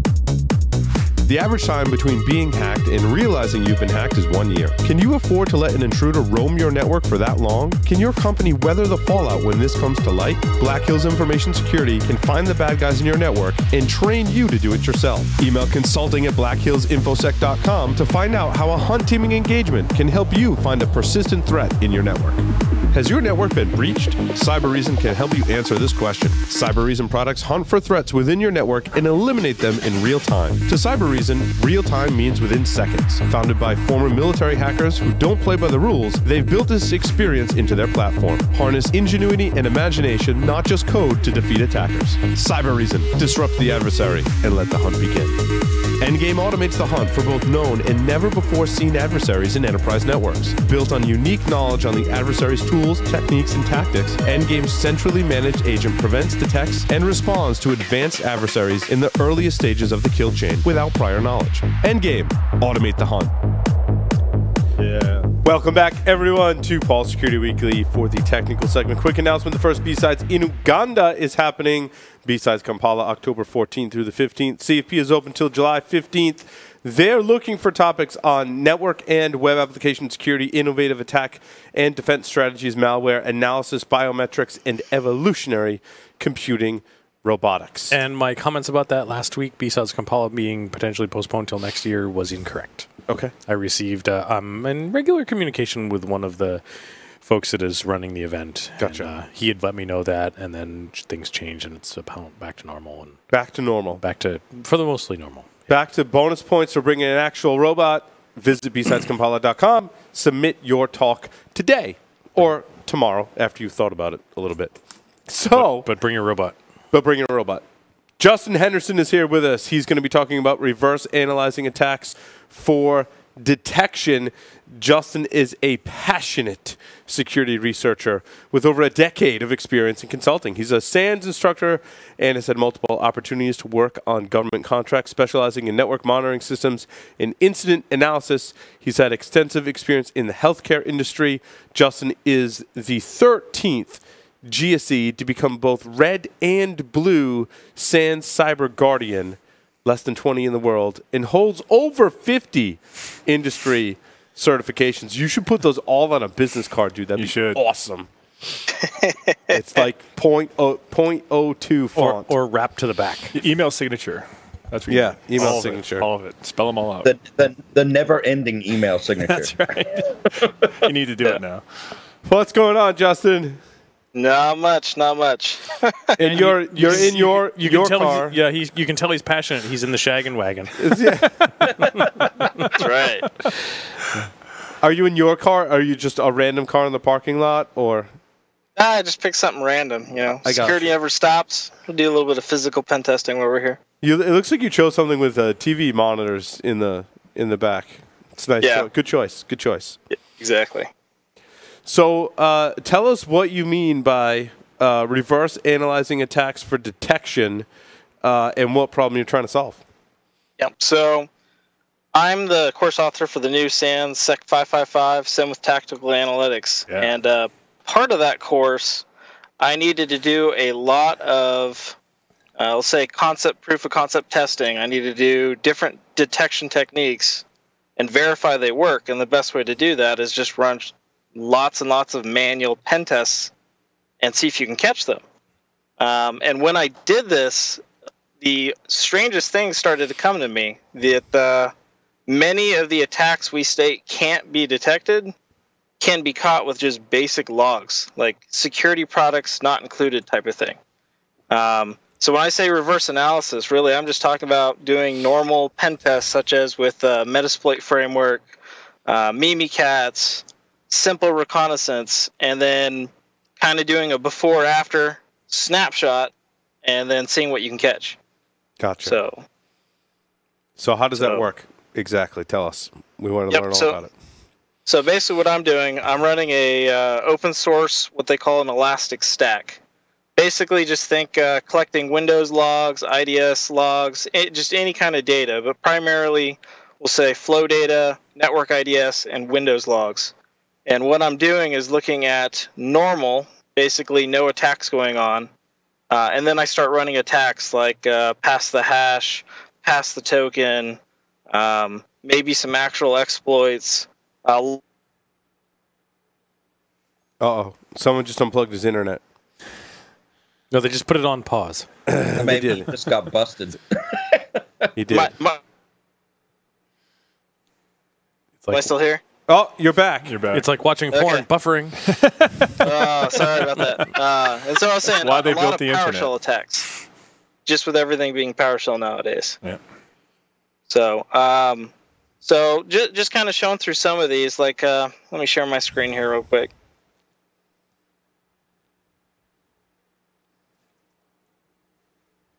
There we go. Ooh, screen share inception. Right. Yeah, screen and screen. Oh, yeah. So, kind of a really easy example. So, one of the number one ways that pen test goes on is you basically steal credentials and pivot mercilessly, right? Yes. Heck yeah. That I didn't expect was I was using Metasploit's PSExec module. Very normal use. You get credentials, whether it's a hash or clear text credentials, plug them in and log into the next box. Well, when I monitored these, so let's take the top red squares versus the bottom red squares. The top red squares are normal. So this is a Windows logon 4624 event. Normally, you have a key length of 128, and you have a valid Windows workstation name. When I monitored this using PSExec, I get a key length of 0, and then I get a random workstation name. So right off the bat, something that everybody's using, there's a clear distinction that it's not normal. So, and I'm sorry. randomization. So which attack were you running that generated this log? PSExec. This is just Meterpreter PSExec. Okay, gotcha. Yep. So, and of course, and Eric talks about this. I saw that Eric's in there. Right. Randomization. Many of our attack tools are repetitively using random strings to evade security products. It's kind of we stand up a defense, they find a way to go around it. But in this aspect, it actually gives quite a bit of a tell. For example, in PSExec, the workstation name, if I were to log on to the same workstation 3 times, it's going to generate a random workstation name every single time. It's the way the tool's built to do it. The other thing that's really cool is that it the service creation generates a really random service name as well. Yep. Service name on the same token. So we're still even talking the same chain of attack. The X509 and SSL certs, same thing. There's randomness generated within those. So that's just and again, it's a strength for the attackers, but in this sense, if you know about it, it actually becomes the weakness. And if they try to not be random, that now makes it easier for the security products to pick them up. So kind of the catch-22 back and forth, the race against good and evil. So, nice. And part of that, so that's great and all, right? You see a workstation name with a random name, what the heck do you do with that? And this is where Mark Baggett actually wrote a tool called freak_server. Yep. And I'll actually show you this. Now, So did he write that in Perl, or was that? Quick story. Mark was sitting in Security 511 with Seth teaching, and Seth and I have tried to tackle this challenge for a long time of how do you detect randomness. We call it high entropy names. Yeah. And a lot of people randomly generate the name, and people are like, oh, calculate the Shannon entropy, and there's a Unix command called ent that does that. The problem is if you're generating a name that's uppercase, lowercase number, that's 26 plus 10, out of ASCII, 62 out of 256 is not high entropy, so they don't pop Shannon entropy. And me and Seth were looking at this, and we kind of kicked the tires, and it seemed like an easy thing to do till you start coding, and suddenly it's not easy anymore. That happens to me pretty much every time. Exactly. It seems so obvious. And then me and Seth talked about it, and Mark was extending his class 573 from 5 days to 6 days, looking to put, it was a pure pen test course before. Yeah. He was looking to add some more blue team elements. And Seth's like, hey, Mark, figure out this entropy thing, because me and Conrad looked at it, and we can't, and 15 minutes later, here, freak.py. and then it works. It's just awesome. And then of course, Justin Henderson tries to run this, at 100,000 events per second or something, and the Python script's falling down. We're like, how about a service, Mark? 15 minutes later, freak service. So, yes, it works. There's the backstory. Exactly. So, and just seeing how, and the other beautiful thing with this is you can build your own frequency tables. Yep. So, you have a global SOC, you're collecting logs from all around the world, you can actually load up different frequency analysis tables per geographic region, which is kind of cool. So, here's an example of how easy this is. You basically just Python load it up, pick a port to listen on, and a frequency table, and then your SIM is how I'm using this. I'm just showing a manual use case. It just submits strings to it, such as google.com. Then boom, it kicks back a number. So using this combined with your logs, you can handle millions and billions of events, and now we can do things like the service name, the workstation name, the SSL certificate fields, X509 fields, at scale, looking for these random values. So do you just pipe the logs directly to the port? Yeah, and it spits out a number. Nice. Mm-hmm. And based on the number, you can tell whether it's something like he mentioned. You can any source. You feed it a corpus of the Alexa top 1,000,000, I guess the Cisco top 1,000,000, or names found on Windows services, or exe names found on whatever, and whatever corpus you feed it, it'll tell you how likely or unlikely that combination of letters is. Oh, I see. So you can feed it like the French dictionary or the English dictionary or whatever. And so if you're chasing down Windows service names, grab a list of all the real Windows service names, feed it that, and then you give it a string. It'll spit you out a number. How likely is that a Windows service? Give it a string. Yeah. Okay. And out comes a number. Yeah. Okay. Yep. Got it now. And this works amazing. Good Lord. Well. So he creates something you could use for pretty much anything. Anything. How likely is this string to exist in this universe of things I already gave you? Right. It's powerful. Yeah. Wow. Domain names. That has a lot of DGA. No, it's groundbreaking. Justin has already taken all his DNS resolution, every name that's resolved, and fed it into this thing. How likely is this name to exist in the Alexa or Cisco now top 1,000,000? And based on how likely or unlikely, have someone chase that thing down. It doesn't mean it's malicious if it's very unusual. Yeah. It means it's worth looking at, That's awesome. Yep. It's powerful. It's finding a bunch of needles in a needle stack. Yeah. Oh yeah. And it's I don't know, it's free. Yeah. And if I only have to look at 50 needles as opposed to a billion needles, Right. That's Yep. There you go. And he did all that in Perl. It's amazing. Yeah. Oh, you're killing me, Paul. I'm teaching this stuff right now. You're killing me. So You're killing me, Smalls. You're killing me. So I'll come back to this one. So the other thing is one of the things that we commonly see is PowerShell is being used for everything. Yeah. Like you've got Mimikatz over PowerShell, you've got PowerSploit FrameRake, you got Nishank, you have all these cool PowerShell attacks. So I'm trying to find a way to catch them. And as I looked into this, feel free to nail my feet to the floor, but I actually found a technique that works 100% of the time. Okay. You ready for this? Mm-hmm. We're ready. I'm ready now. 100% of the time. 100% of the time. It detects Mimikatz 100% of the time? It detects any PowerShell attack 100% of the time so far from anything anybody's ever sent me. Wow. Wow. Okay, you ready for this? We're ready. Yeah. Feel free to shoot me. Kick me off the show. That's all fair. We'll let our listeners be the judge of that. You're among right. friends. That's right. Yes. So I've got all these small techniques that work really well, which we can come back to, but I'm just going to go straight to the chase. So right here, when you turn on PowerShell module logging or transcription logging, it records every time a function's called. So, like for example, if I jump on this IT box and I run test connection, if I go into the logs, I'm going to see, let's see right here, test connection. So what I did is I built with a free Elastic Stack.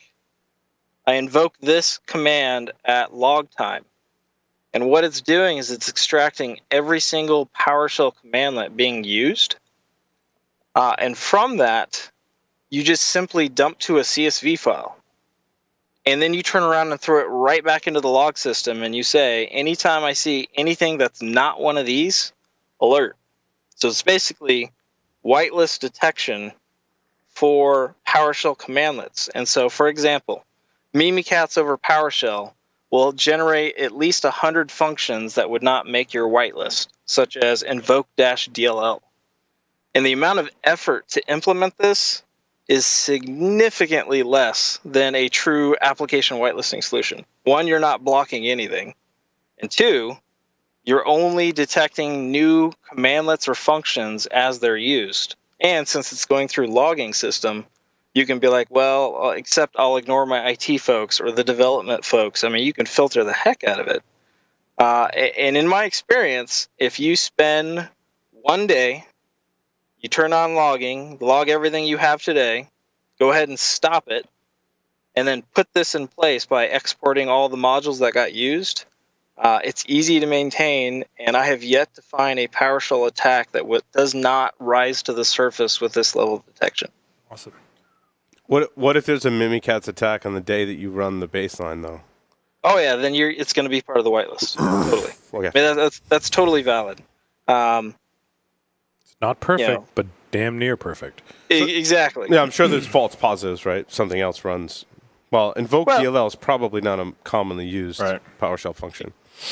Right. Well, and so the false positives you're going to get with this is, for example, I'm a very big PowerShell guy. So if I'm writing a new script, I'm going to build a new function.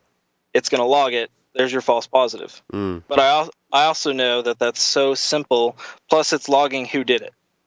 So I could see Justin just invoke this new command called whatever, and it's very easy to either add it to the whitelist or be like, hey, man, what are you doing? Nice. So, Justin, which version of PowerShell? Is this PowerShell 5, the logging it has? Do you need... So this is the beautiful thing. You can do this with PowerShell 3. Wow. You can do it with... So 3, you get module logging, which is extremely chatty. But that's actually what this is right here. This is module logging. Also works with transcript logging as well as the script block logging, which is version 5. So Windows 7 had PowerShell 2. Was 3 Windows 8? When did PowerShell 3 begin? 3, I'm pretty sure 3 came with Windows 7. I mean, it started with 2, but you could upgrade to 3 on 7. Right, gotcha. Where's Carlos when you need him? There you go. But you're, but Justin, you're better off with script block logging. To state the obvious, right? I mean, you got it. 5 is obviously the best, right? Oh yeah, absolutely. Everybody should be going at this point to PowerShell 5.1. Like, absolutely, no questions asked. I mean, I invariably advise all my customers just don't waste your time. Do script block logging, go to 5, and then you can leverage the data from there. Yep. Absolutely, totally. That's pretty awesome. Approach. Good stuff. But you're worried about false positives. You still could combine it with other easy techniques, such as just looking for incredibly long command line lengths, like this. So that would be if you invoked it from the command line versus a script, because malware is way more likely, or like the Bash Bunny, the Rubber Ducky, all the keyboard emulations and stuff like that. Yeah. Those are going to have extreme... I got a question for you. What are you going to tell the customer that comes to you and says, so, hey, man, that's awesome. And, I'm going to pretend you're a consultant for a minute. I don't know. That's probably not too much of a stretch, right? what are you going to tell the customer that comes to you and says, hey, man, that's really awesome, but I got 100,000 endpoints. How the hell am I going to log all that stuff centrally? Yeah. So what I typically do with that, there's two methods I like to do. One is Windows event forwarding, which, to be honest, in this scenario is probably not a good idea. The reason being, if you were to run the PowerShell version of Mimikatz with module logging, it generates, I believe last time I did it, it was like 8,667 logs. From one station, right? From one station. Wow. Yeah. Now, if you do transcript logging or the block text logging, it's less, but it's still a lot, right? So my preferred method, but it's hard for some organizations, is I like to put a log agent on the system, such as NXLog. It's free. Even if you were to do an enterprise edition, it's like $5,000 for unlimited agents. It's ridiculous. Wow. And what I'll do is I'll take that same whitelisting technique we just covered, and I'll build it into NXLog. Don't send any logs over that are PowerShell that match the whitelist. So now it's effectively you're saying don't send me anything unless I want to see it. And that kind of alleviates the pain where people say, well, I can't collect logs on desktops and servers. I mean, I'm sorry, but that's utter bullcrap. And most attacks happen on the desktop.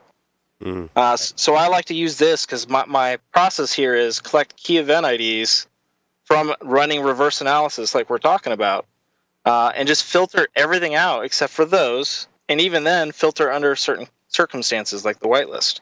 So don't zero EPS unless I care about it. Like new service creation.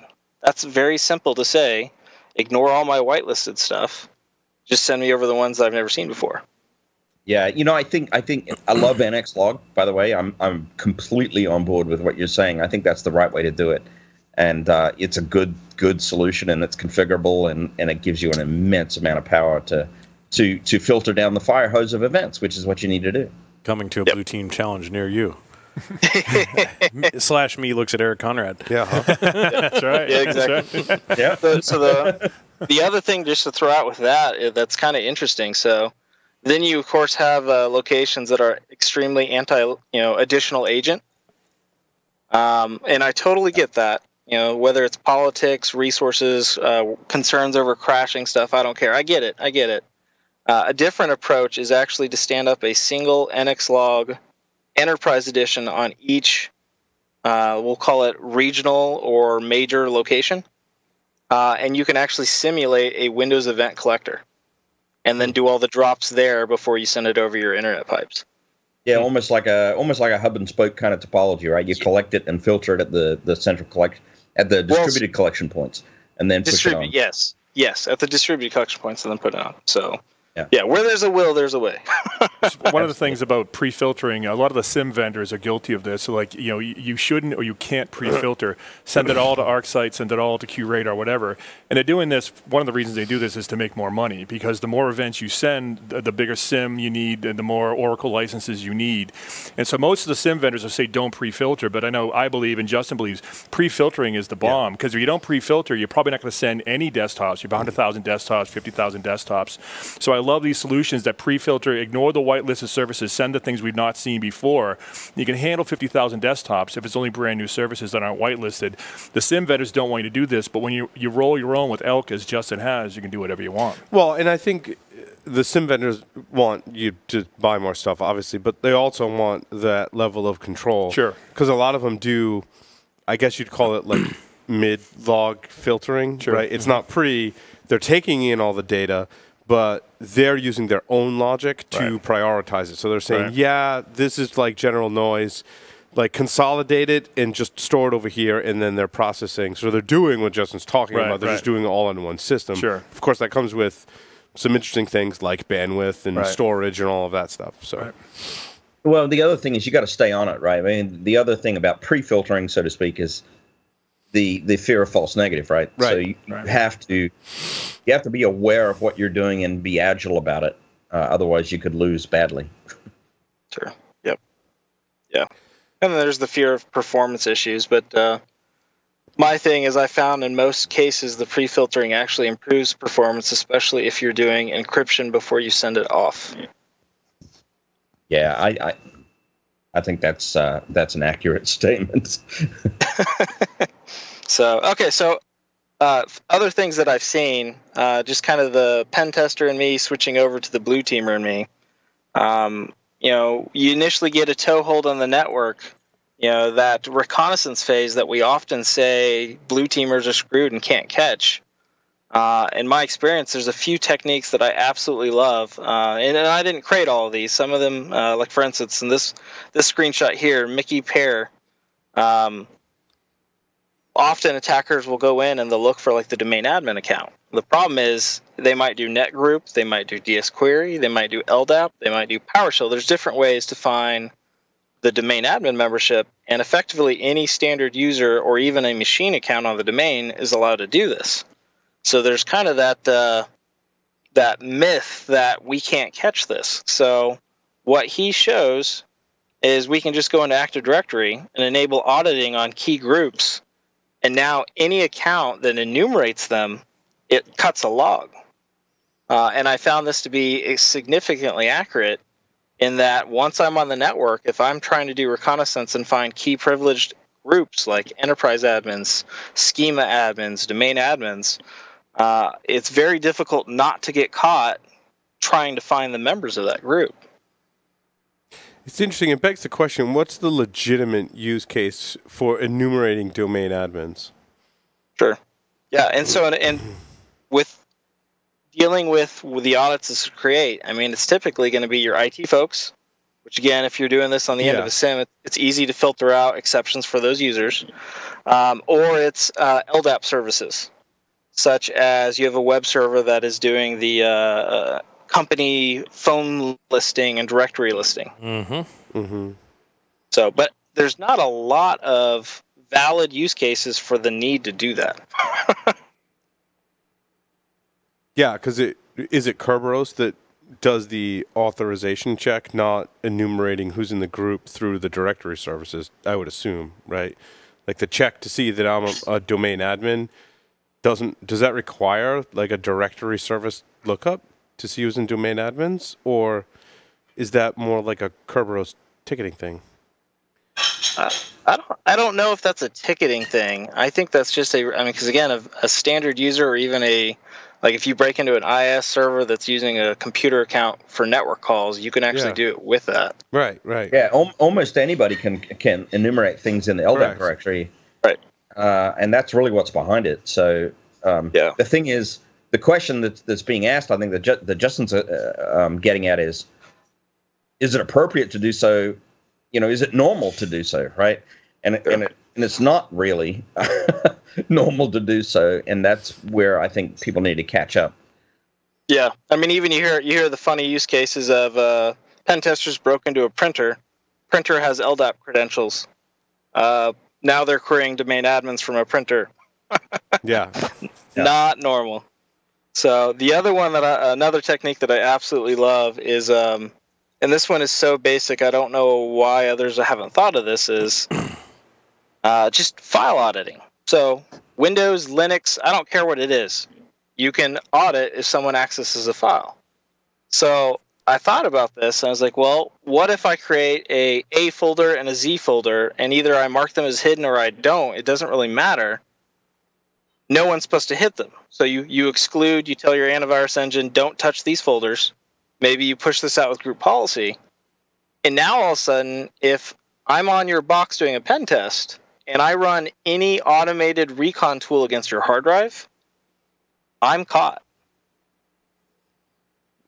Yeah, John Strand had a similar technique that created like an endless loop, essentially, if you hit a folder. It's like creating a link to itself. Mm-hmm. Yeah, and that's awesome. Like Labyrinth does that with web servers, and his team did that, and that's great. And I'm not even talking that, though.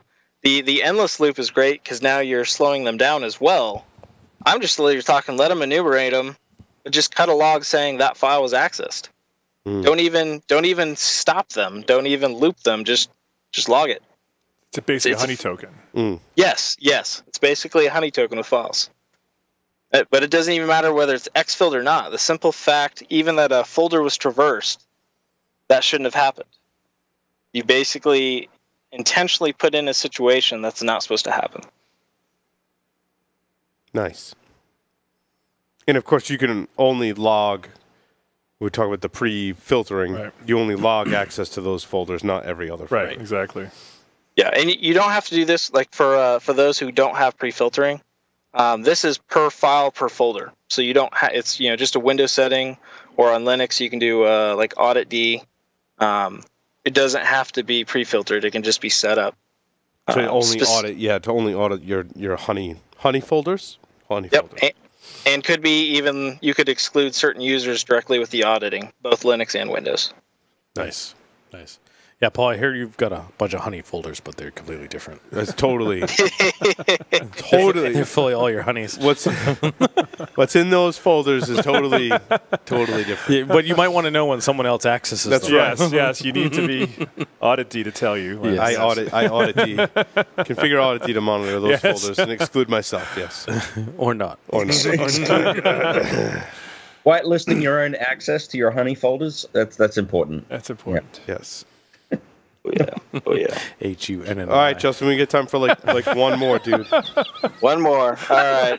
I'll let you guys pick. So we can talk honey, Mimikatz honey token, Yeah, let's or do we that. can talk domain stats, which is being able to do a bunch of tricks around DNS. Yeah, that sounds boring. Let's do the first one. Yeah, way sexier. Way sexier.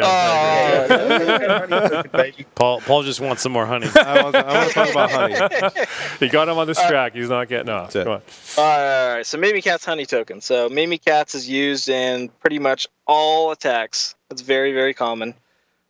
So there's been talk about creating a fake honey token account, but the problem is, how do you do so without creating real privileges, right? You don't want them stealing an account that literally has access. So Mark Baggett posted an article on the Internet Storm Center that you can use the net.exe command to create any user on any domain with any password, shove it in memory, and it not actually have any privileges whatsoever. So I played around with this. I love this post. I love this post Mark did, by the way. That's awesome. It's fantastic. So what I did is like, well, I wonder if I could use group policy as a logon script and push this into every single machine in an environment. And it turns out that's extremely easy to do. Wow. So you push this out there. You can even set it to your domain. So like in this case, I did sec555 as domain. Just assume that's the company. Use the built-in administrator account for the domain. And then you set a password like super ultra secret password that cannot be hacked. A little bit of enticement going on there. So now Mimikatz gets ran. Here's the output. You see that password. You see that user. Is it a real user? No, it's not. So if they take this, they turn around and use it. Now you can catch that again with just basic logs, because you shouldn't see that account being used from certain directions. That's or interesting. ideally any. That's a lot of what Javelin Networks is doing. It's an example of one of the things that Javelin Networks is doing. A sponsor of ours that's running tech segments specifically in this topic. Sure. They use some artificial intelligence to create a lot of fake stuff, more than just accounts inside of your domains when you access them there. They have blocking capabilities with this, but this is kind of like the straw man solution to that, to do some of what they're doing, which I think is a highly effective method for catching attackers and penetration testers alike. Exactly. You know what's really awesome about this, as Justin was just saying, it's really, really easy to do. You just put one flag on the net command and you're caching a credential in memory. It's freaking awesome. It's very cool. Anyway, now you hope that someone checks that log and chases it down before, and you hope that there wasn't real administrator credentials in memory, because likely, as Larry and Joff and John and all the other pen testers say, like the customer walked out of the room and, when they came back, like we had domain admin, that's as fast as it takes. So that's one of the limitations with this. It's great for detection, but you have to be actively looking because domain admin happens like that. You don't know how many times times they've been. Oh, well, some of our guys, Tyler is famous for this for whatever reason, has spent doing a red team exercise and spent so much time being so silent getting in that they're literally leaving the engagement to head to the airport to go home and pop DA in the cab on the way to the airport. It's happened 3 times.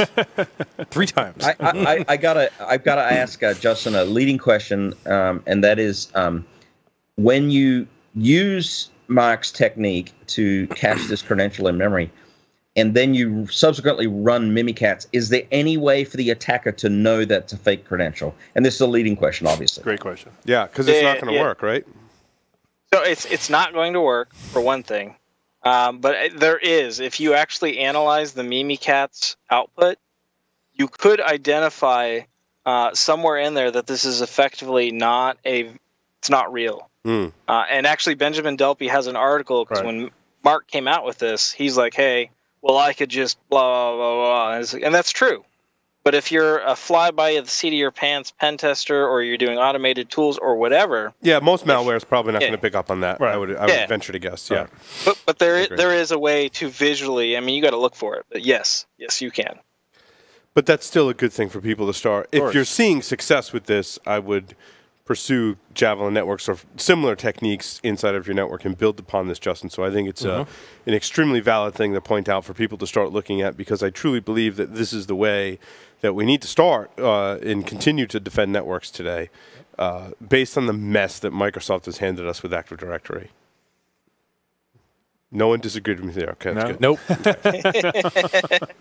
It's a feature. Justin, thank you very much for appearing on Security Weekly. I loved the technical content in this segment. I thought it was awesome and very timely and very creative and innovative. Justin, thank you so much. Very, very much appreciate it. Thank you. With that, we'll take a short break. Come back with security news. Stay tuned. Don't go anywhere.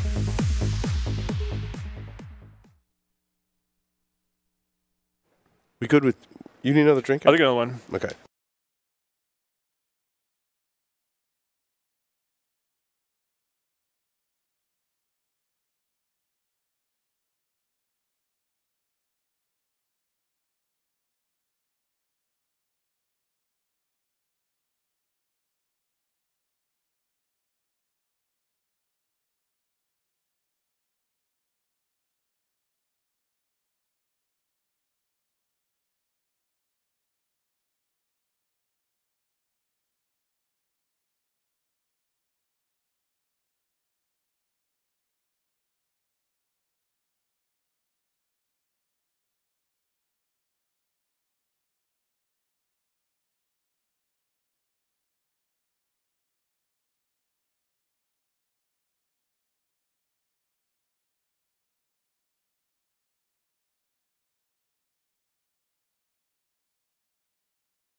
NetSparker, the developers of desktop and cloud-based web application security scanners that enable you to automatically identify vulnerabilities in your web applications and web services. NetSparker scanners employ a unique and dead-accurate vulnerability scanning engine that automatically verifies vulnerabilities with their proof of concept. For more information, visit them on the web at netsparker.com or email at contact@netsparker.com.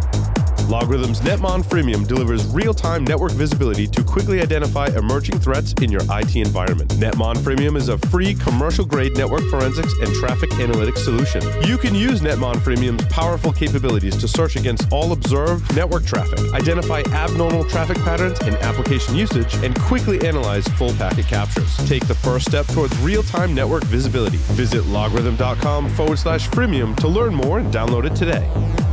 IT Pro TV, an easy, entertaining approach to online IT training. Stream over 2,000 hours of up-to-date, high-quality video content live and on demand. Premium annual memberships include all video content as well as access to virtual labs and the Q&A forums. You'd pay $85.70 a month or $857 per year, but we have a special offer for our listeners. For a free 7-day trial and 30% off the lifetime of your active subscription, visit itpro.tv/Security Weekly and use the discount code SW30. Welcome back, everyone, to Paul's Security Weekly. This is our security news for this week. Before we get into it, come check out Wild West Hackin' Fest. Wild West Hackin' Fest is put on by Black Hills Information Security for everyone interested in information security.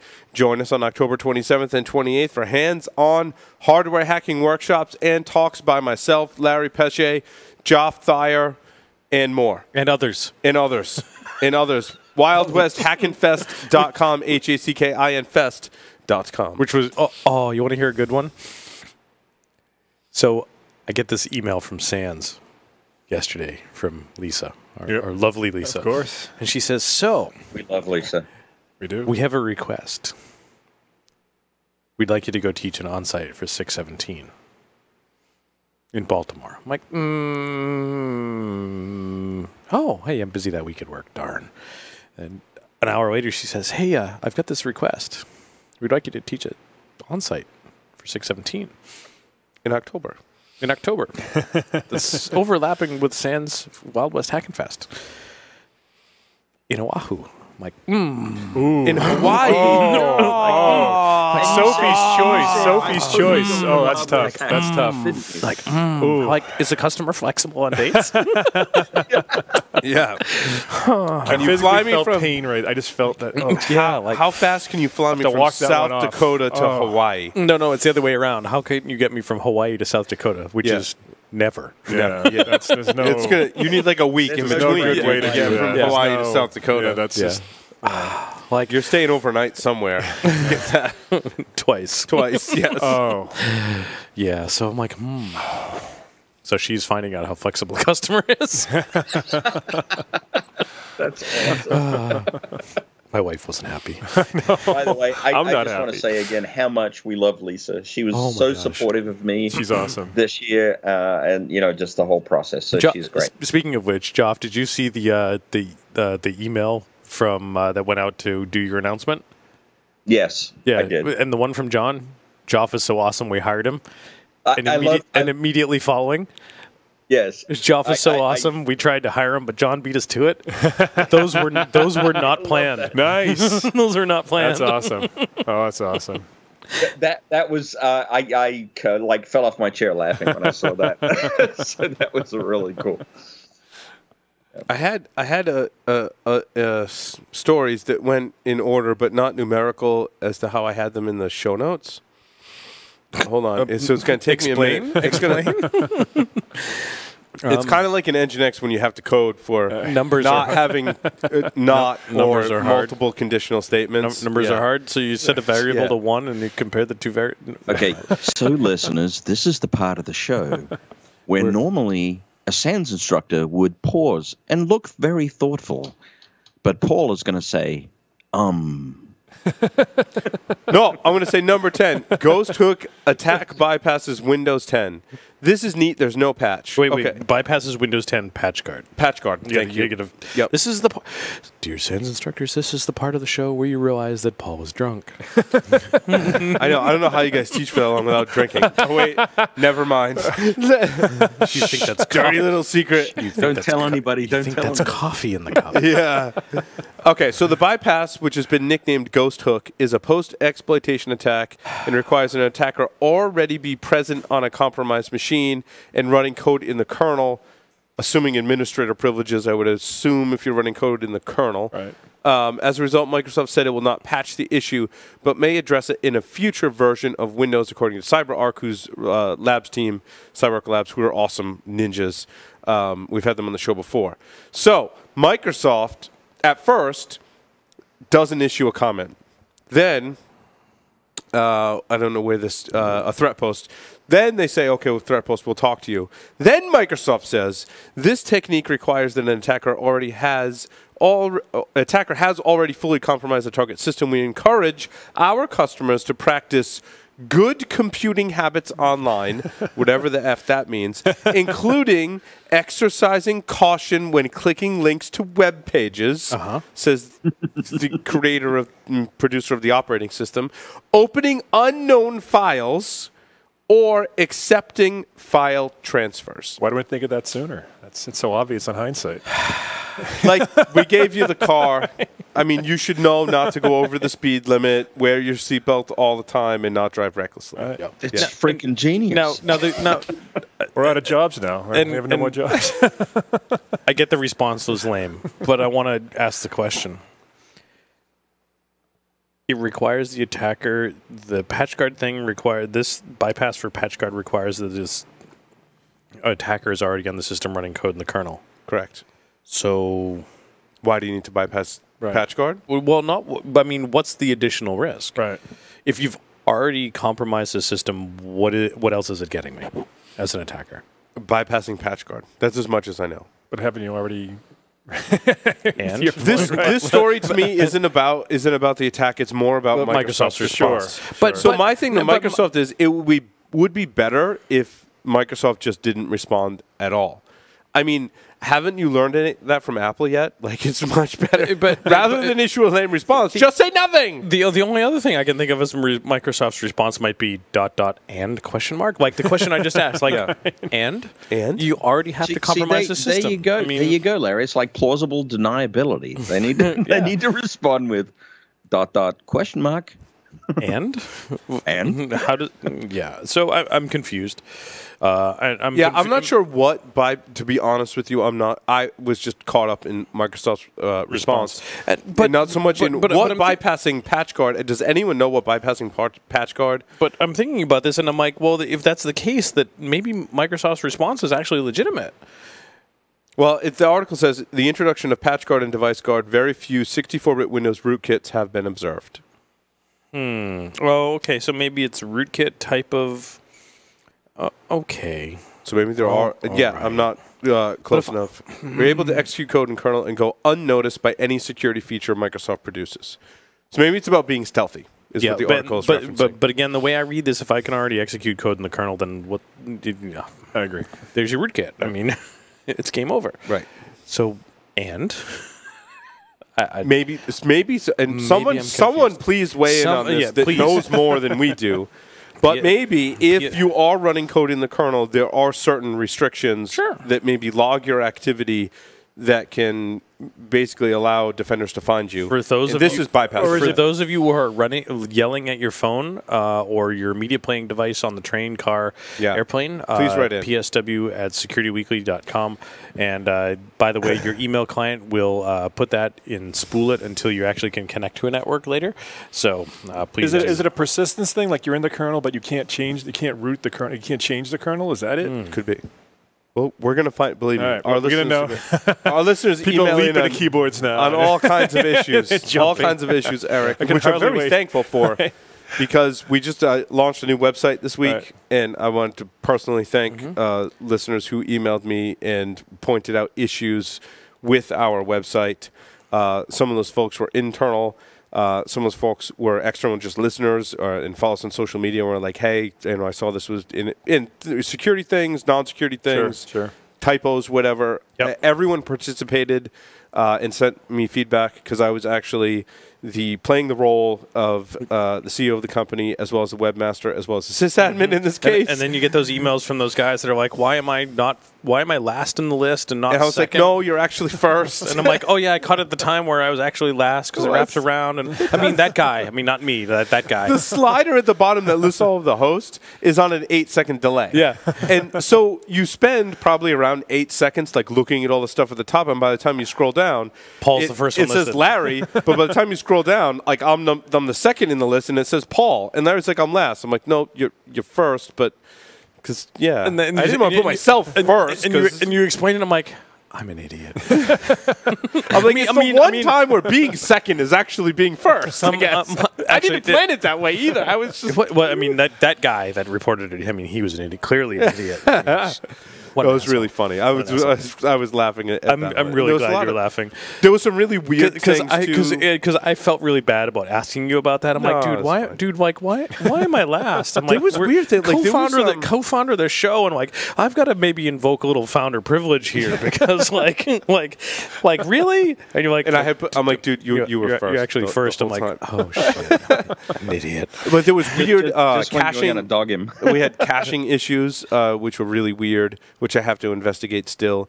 There was a weird instance where the builder toolbar when you're a WordPress admin and you're logged into the admin dashboard, and then you say like visit my site or view this page, and it flips you to what the page looks like. And along the top, there's that bar. Yep. Another user had my login credentials in a bar. They had the bar, and it was my login credentials. Wow. Yeah. So I really freaked out, like modified header.php and like said, don't ever show the builder toolbar to anyone ever. Went into every user account and said, don't ever show this to anyone ever. Went into the style sheet and like removed it. Like there were basically 3 different ways to remove it. I implemented all of them. I have to go back and why did that happen? I don't know why that happened. I couldn't find any documented vulnerabilities that I knew of or could find that were associated with that. Time to stand up at dev and replicate. Yeah, that was pretty. That was pretty scary. We all need to change our password. Well, no, because it wouldn't really matter if the toolbar was there and it means they're already logged in. There's basically a cookie stealing. What I think is a cookie. I don't know how that happened. Cookie reassignment? Yeah. I don't know. It was really strange. Oh, you don't have this cookie. Here it is again. Really strange. So we'll do some segments on my experiences with that. A lot of it's interesting if you look at like straight up web server hardening to protect WordPress. Mm-hmm. Some of it works. A lot more of it just breaks stuff horribly, and you can't implement it. So I still have a little bit of research to do there as well. Yep. Nginx has this really cool thing, and I want to experiment with more. It's called internal.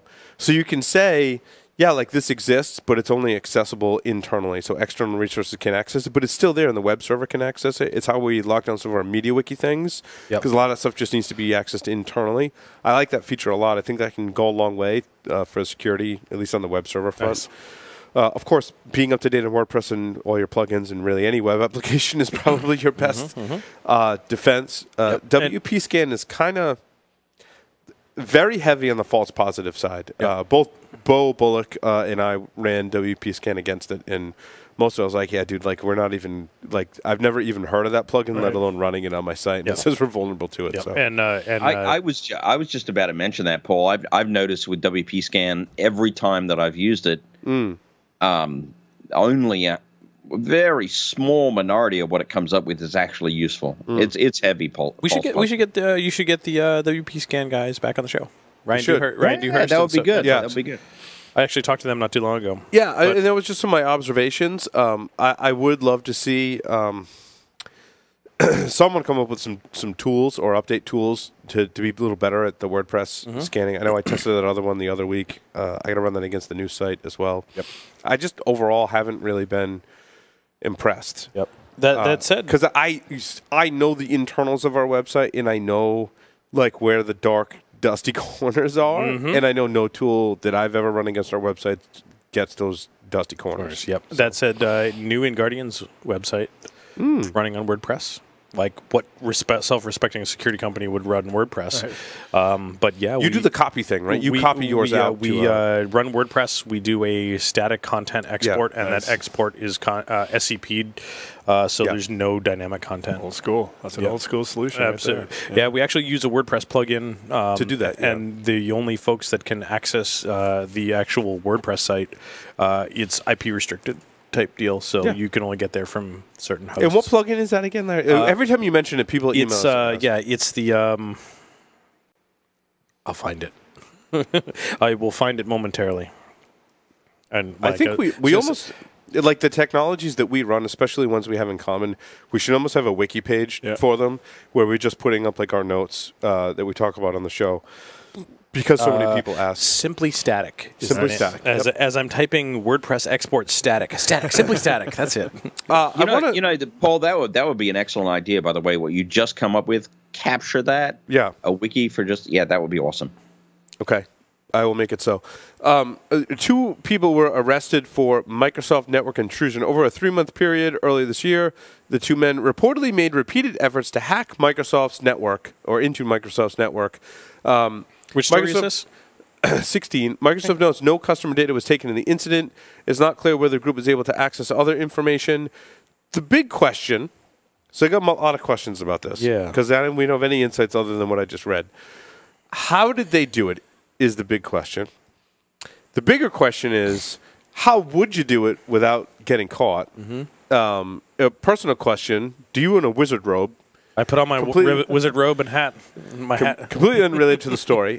Second part of the personal question is, how just in fact would you hack Microsoft getting caught or not? Statute of limitations has not expired. Certainly a large attack surface with Microsoft. Very interesting how these 2 individuals were caught. It makes you wonder, like, were they just not very skilled and got caught? And what do the really skilled people... Like, what footholds do they have into arguably the largest software company in the world? Yep. No. As I'm thinking about it, I'm asking myself and answering my own question at the same time. And you sort of just said that. I'm like, what was the motivation for wanting to attack Microsoft? That's a good question too. I like that question. And I'm thinking about that as I'm asking my question in my head, and I'm saying, to implant your own code into the code base for Windows. There's a lot of great attack vectors. Oh, yeah. Yep. And I'm not even implant your own code. The number one motivation in my head would be to get the source code. Well, that's what happened before, right? Yeah. I mean, years ago. They did leak 10 years ago, it was employee VPN credentials, static username and password. Yep. They stole the Windows NT source code. That's the obvious, I agree, Jeff. Yep. And then some guy needed to find a place to store all of it. Yeah, and our friend got in trouble for that. Right. Yeah, Will. Yeah. And that was a different one. But then no, that wasn't Microsoft. That was something else, wasn't it? That was Kevin Mitnick was looking for places to store source code. Mitnick was. But so also what's interesting is, I think one of the crown jewels of attacking and owning the internet is owning the Windows Microsoft update servers. Yep. And what you wonder what levels of detection, prevention, and response they have with that stuff. How many layers deep does that go? Probably pretty deep. Now, that's obviously one of the crown jewels. When you talk about such a large attack surface, you want to gain a foothold somewhere that's maybe not going to be noticed and somewhere like on the outskirts, right? And then kind of slowly work your way in. And we've seen large companies lose some of that ground on the outskirts. Like Facebook had an issue where they owned, some specific services, some specific function that it's so far away from the beginning. Now, what I also find interesting is we advise our customers and clients and people we talk to say, don't let an attacker get a foothold, because once they have a foothold, game over. Yeah, they're going to get in. But we've seen larger software companies, I think, largely be somewhat resilient because there is such a large attack surface. Inevitably, something on the outskirts, and it's all about detection at that point. And we've talked. I hate to be that guy that's going to bring up Target. It is very much about your B2B connections as well. Yes, because that potentially is an inroad and a foothold. You put on that green safety vest, man. You can walk anywhere with it. Yellow safety vest. Yellow safety vest. No, that's a very significant point, though, because the update service cannot be just one centralized service. It is not just one centralized service, as we're all aware. And so, they've got a network of stuff going on there that's distributing the content. And I think that would be horrendous if it ever happened, but that is certainly a huge target. Microsoft says that the Fireball threat is overblown. We'll just stick with Microsoft for this train of stories. Although we had a brief departure into WordPress security, but so that's really what it boils down to. Is there's some malware out there? It's called Fireball. It's been out since 2015. It's consistently bundled with programs. Users are downloading and looking for apps, media, pirated games stuff. Yeah, blah blah blah. Microsoft says the threat is overblown. However, it used so Microsoft said the malware arrives in clean programs, which are used as host processes to load malware and evade detection by security software. But Microsoft still says it's overblown. Okay, whatever. The other one, hold on, I'll find it. That's what she said. Yeah. So, the upcoming Windows 10 version that's out there may have Emmet built in. Someone did some process analysis. Yeah. Well, they basically were looked like you were talking about reverse analysis. Reverse analysis, right. Because reverse engineering is illegal. Yeah. Yes. They pseudo reverse engineered it. I guess they compatibility engineered. Yes. I took your software and I did some compatibility engineering and made it compatible with Metasploit. Right. So they reverse engineered it and basically found out that Emmet was built in. They recognized some of the function calls for Emmet, right? So Microsoft's response was, and this, I forget where this article came from. Get off my code. It says they tried to reach Microsoft. They reached out to the two Microsoft researchers. One of them hasn't responded, and the other one denied commenting. See? It's better not to respond. Right. Well, wasn't Emmet end of life as of next year? Didn't they already announce that? No, they pretty much. They pretty much said they were going to build it into the operating system. But it becomes the operating system. Yeah, Gotcha. Okay. So it's not going to be Emmet anymore. You won't have it for Windows 7, but you'll have it for Windows 10. All right. Windows 10 is just going to bake it in. Gotcha. Yeah. I was glad because I understood that Emmet was, quote unquote, air quotes here, end of life, but you couldn't throw that away. No, I mean, it was a decent piece of technology. So that's the decision to bake like it in, I think Cisco it's the right throwing decision. away their endpoint security product. No, that shit just got rolled into ice. Yeah. Well, the thing is with Emmet, though, when you bake it in, what are your default settings? That's a good question. Right? You bake it in, but turn everything off and leave it up to the user to turn everything on. But because when Microsoft turns shit on that block stuff, it has potential to break shit. Yep. Well, it harkens back to the NX bit and the depth protection. Yeah. It was the same kind of thing, decade ago, right? It's like you bake it in, data execution prevention, but what are the default settings? Right. Yep. And the default settings tend to be protect what is conservative and safe and leave the other thing to the users. And I'm guessing that's going to be the same approach here. Users make really great decisions about security. All the time. Or should I say system administrators, right? But those two, they're users. Then you've got a huge educational lift on your hands, and how many people are going to – it's the usual argument, right? How many people are going to take on the pain? Larry, let's talk about Girl Scouts. Yeah. Yes. Well, love this story. So this is actually kind of interesting. And when I told my wife about that, she said, "Well, I guess I know who someone's going to be volunteering at your daughter's Girl Scout troop for a little bit." But the Girl Scouts from the Brownies on up have announced that they are going to be offering 18 different cybersecurity badges in cooperation with. There's a computer security company that is also going to be offering it.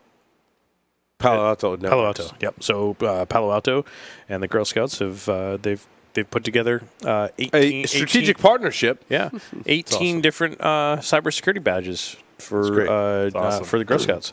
So I suspect I'll be doing some volunteering for the Girl Scout troop my daughter's a part of to get them all 18 of their badges.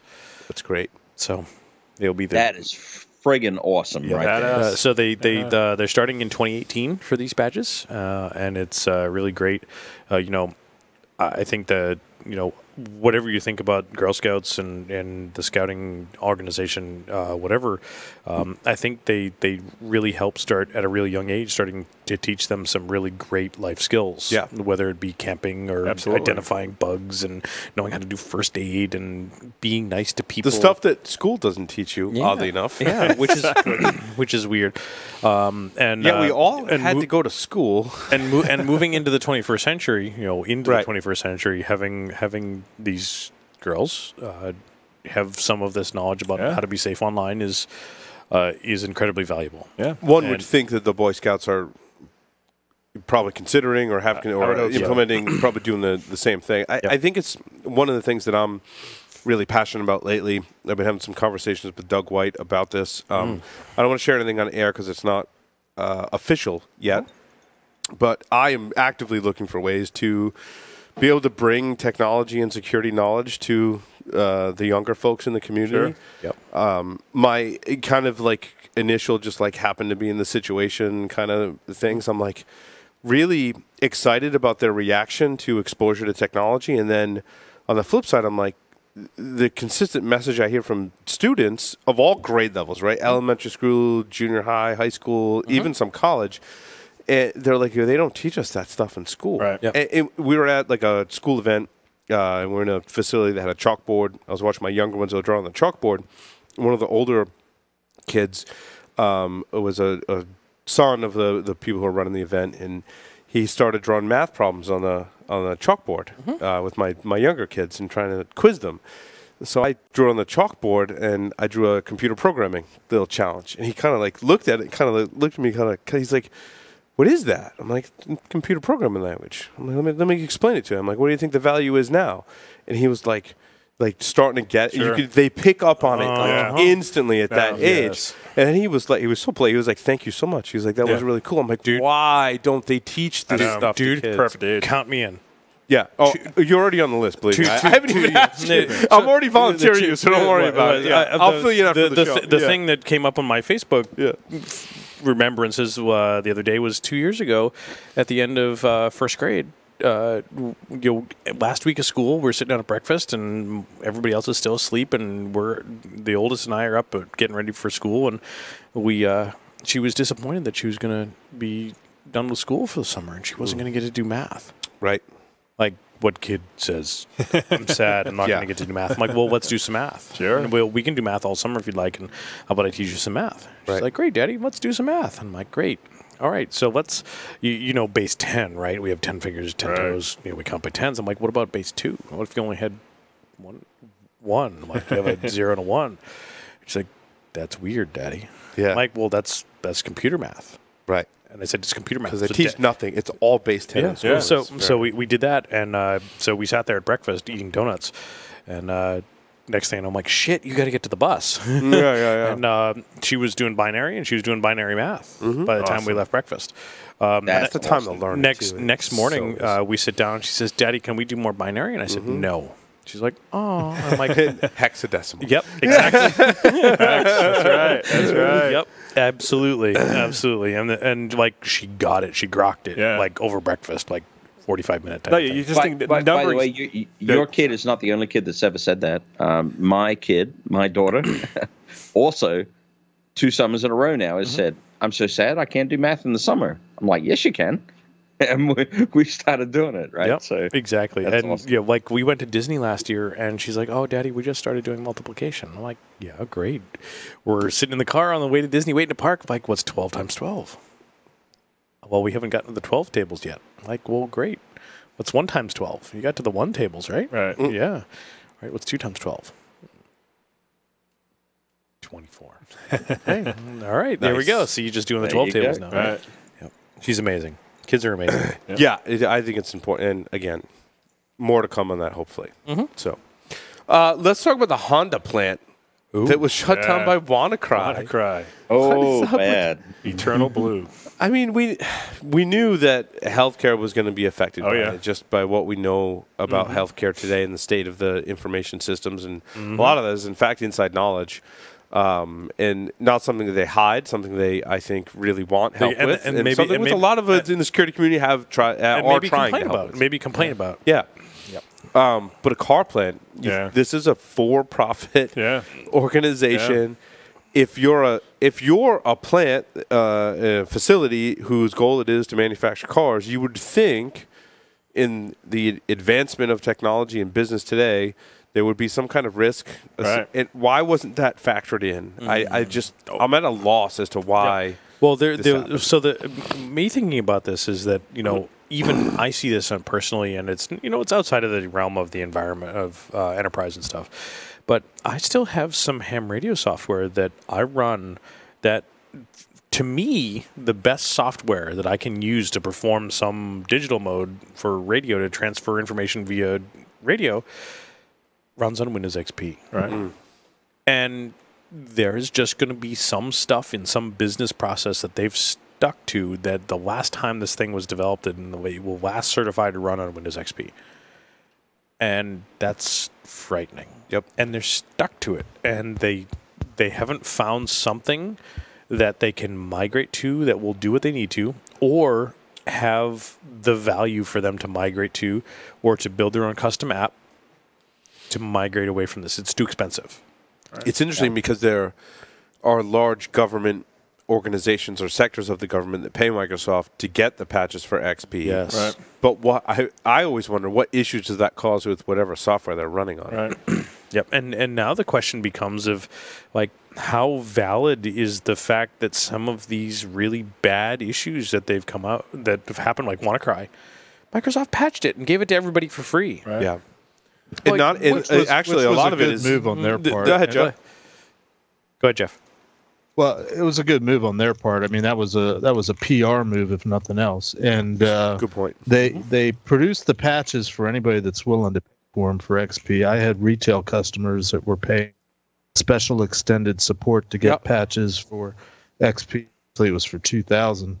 I'm dating myself, but it was like $500,000 for the first year, and it doubled every year after that because they were trying to motivate them to get off of it. Wow.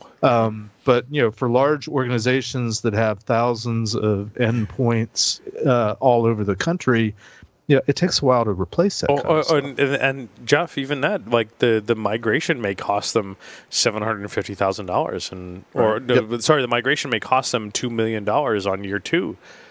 And, you know, the $1 million price tag is half of the $2 million price tag to do the update. Well, it was and for that money, they got patches when they became available, and if they needed to do phone support, it was something outrageous, like $50,000 a phone call.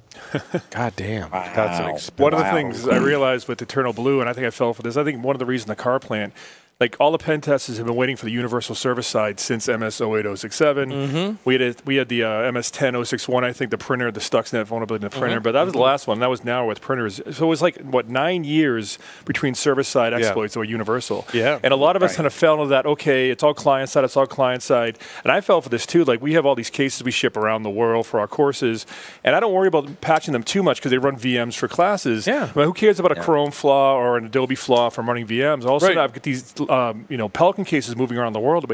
So in March, when MS 17010 came, I'm going to patch all this stuff. I'm going to recall. I got one in Saudi Arabia. I got one in London, and I recall them all, and I'm patching them. But there's still ones floating around while they're still vulnerable. And I got through that, and of course, it has issued more patches for more NSA hacking toolkit. Now I'm pulling them back in again, and I think maybe car plants were used to. It's a server side thing, and it's Adobe thing, whatever. You know, it's a client-side thing. It's not a server-side thing. And I think we got numbed, or people got numbed to the 9-year gap we've had in the universal server side. You know, they became complacent. Yeah, I did too. I did too with the cases. I think that's exactly right. People got lulled into complacency, and now we have an equivalent. We have an equivalent remote exploit. Arguably that is MS 08067 quality and. by God, it worked because the week after it dropped, I know I used it. Oh, yeah. I was all over it. It worked really well. I installed Python on Windows for the first time. Run those tools. I was going to town. Heck yeah. Oh, yes. And then to go the opposite, and you can install PowerShell on the Mac. Oh, I know.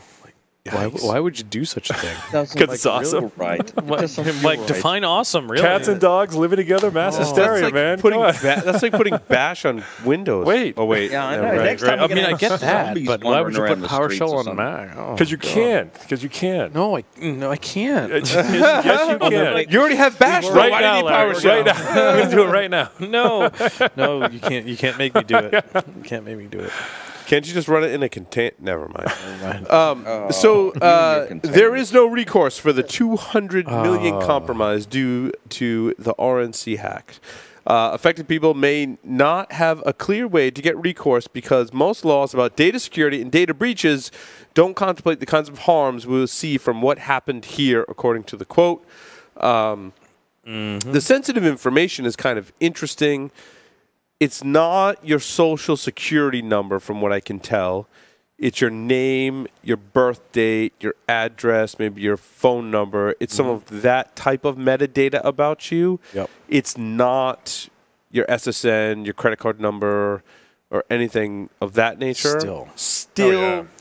So I'm kind of like, it's kind of like I'm on the fence on this one because I think on social media, with today's date, pretty easy to figure out someone's name, their birthday. So right?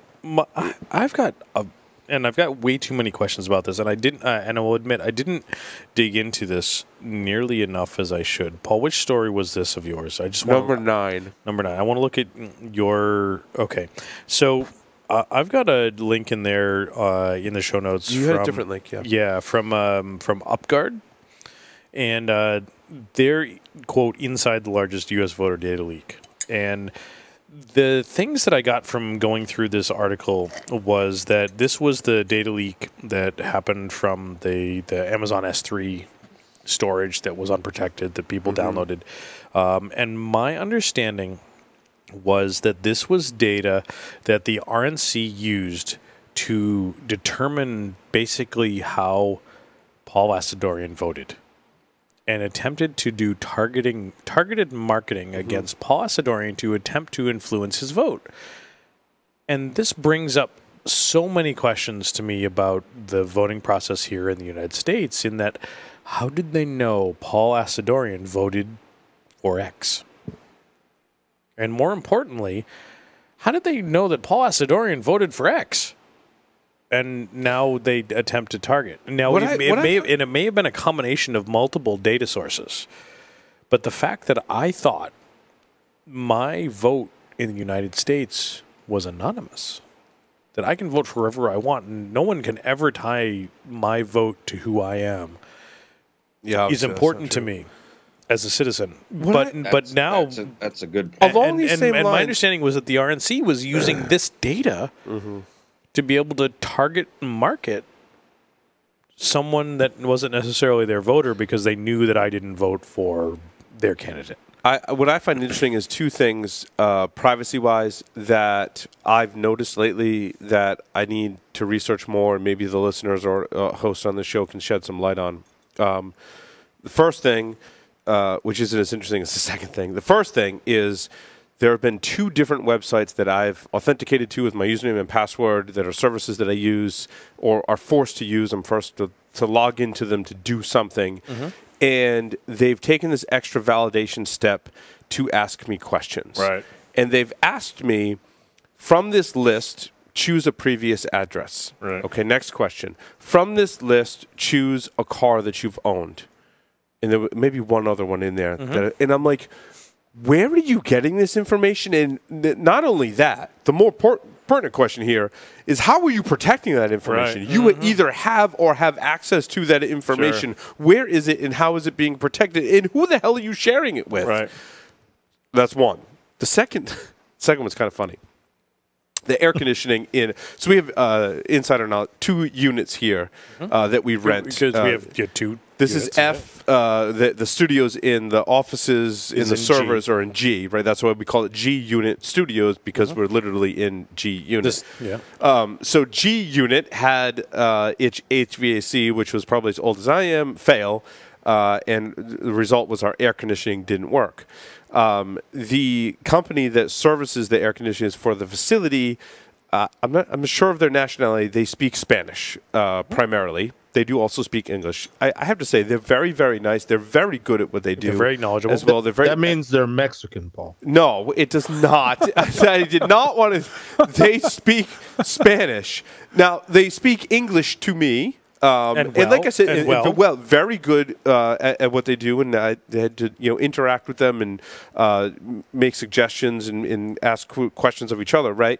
When they speak to each other, they speak Spanish. I'm like, that's fine. That's fine. Like how many folks do you know that they go home and they speak their native language to their kids? But like on Monday, they were in there trying to complete the installation because it had rained on Friday. Right? So like pretty much for the most of the day Monday, they were in my office because the HVAC unit happens to be in my office. Yep. And so for the entire day Monday, I'm working on my computer, and they're speaking Spanish to each other. And when I went to a Google website for like page speed, like Webmaster Tools, Page Speed Insight, it presented me the webpage in Spanish. I vaguely remember reading something about how Google listens to what's happening in your environment and adjusts your language automatically. Now, I have been to the Webmaster Tools to run the page speed tool. I forget what they call it, the page speed tool in Google. I've run it a lot lately. And it's always presented me the page in English. And I can never remember the URL. And if it's bookmarked, it's just like a weird thing. It's authentic. So I Google search for it and I click page speed. Legit presented it to me in Spanish. Like to the point where I would open up another browser and go and legit in Spanish. Oh wow! And I'm like, is that a coincidence that there just happened to be people working in my office who were speaking Spanish for probably 6 hours out of the day at that point? No, it's not a coincidence. That freaked me out. Yeah. That freaked me out. So what do you care more about, Paul? That Google can do that, or that somebody knows how you voted? I don't know. They're both pretty damn creepy, Jeff. They're both pretty damn creepy. I mean, voter, I think, is more of an issue. Yep. Me, I'm concerned about how people thought I voted. You know what? I think you guys missed the mark. I'm concerned about the fact that not only can Google do that, that doesn't surprise me. It's that they can do that and they didn't disclose it to you. Yes, exactly. Oh, well, but it could have maybe they did. You clicked through this agreement. Yeah, but I was going to say maybe they did. Yeah. It's interesting. EULA, right? You click through it. Yes. Okay, Google. Safe search off. Yeah. Okay, Google. Show me pictures of goiters. Whoa. Now, I really love the Google technology. In fact, I just bought the new NVIDIA Shield as a home entertainment media device. That reminds me. Do not let me leave here without asking you Cody questions. Yeah. So this is a really super fast device. It's like $300. Yeah, you could probably build it yourself. I have built multiple entertainment devices myself. This one is for the main viewing area where all kinds of family, immediate family, extended family use it. I wanted something that was just going to run that I didn't have to necessarily maintain myself. Right? Sure. I have those in the house too. Tell me more. And so I bought an NVIDIA Shield. It comes with a game controller and a remote. It uses Android. Super fast. So far, I'm totally impressed because I have other technologies in the house. Silicon Dust HD Home Run on an Amazon device. Fire Stick, sort of. Yeah, Fire Games. I had the game thing, the Fire TV game thing. The HD Home Run was just terrible, and I was getting complaints from the family. And I'm like, all right, I'm going to go buy the fastest device available on the market. So far, it looks like it's solving my issue. It does do the weird thing where, it gets my Google credentials. You can pair to it with Bluetooth, complete the setup on your phone. It's all tied to my Google account. Kind of scary, kind of cool in a way, because stuff, if I bought it on the Google Play Store, movies and TV, and now I can watch it on my TV. That's kind of cool. And I like the device so far. I'm only 24 or 48 hours into it. So far, no complaints, though. The HD Home Run app that runs on that device doesn't have issues. Yep. Interesting. So yeah, we're in the similar point. My media server for iTunes is subpar, and I don't have the money to replace it. I don't have money to go buy a Mac Mini or something like that, or the new Mac Pro when it comes out later this year. Heck, I have an old MacBook Pro that has NVIDIA GPU problems that I have to do a third-party device on. Don't even get me started. It's awful. And my Apple TVs are Apple TV Gen 2s. Yep. Yeah, so they're a little bit older, but they should still be up to the task of doing what I need to do. And the kids cannot watch stuff from the home shared iTunes library. Yeah. And it's frustrating.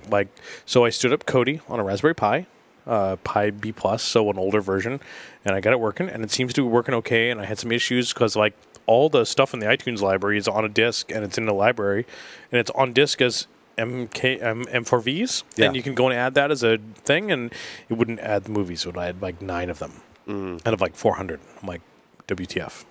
I look at the logs, and it's locked. It's locked. What? No, you shut down the iTunes library that's serving for the Apple TV, and it does it all just fine. My thing is, I don't want a keyboard for a goddamn remote.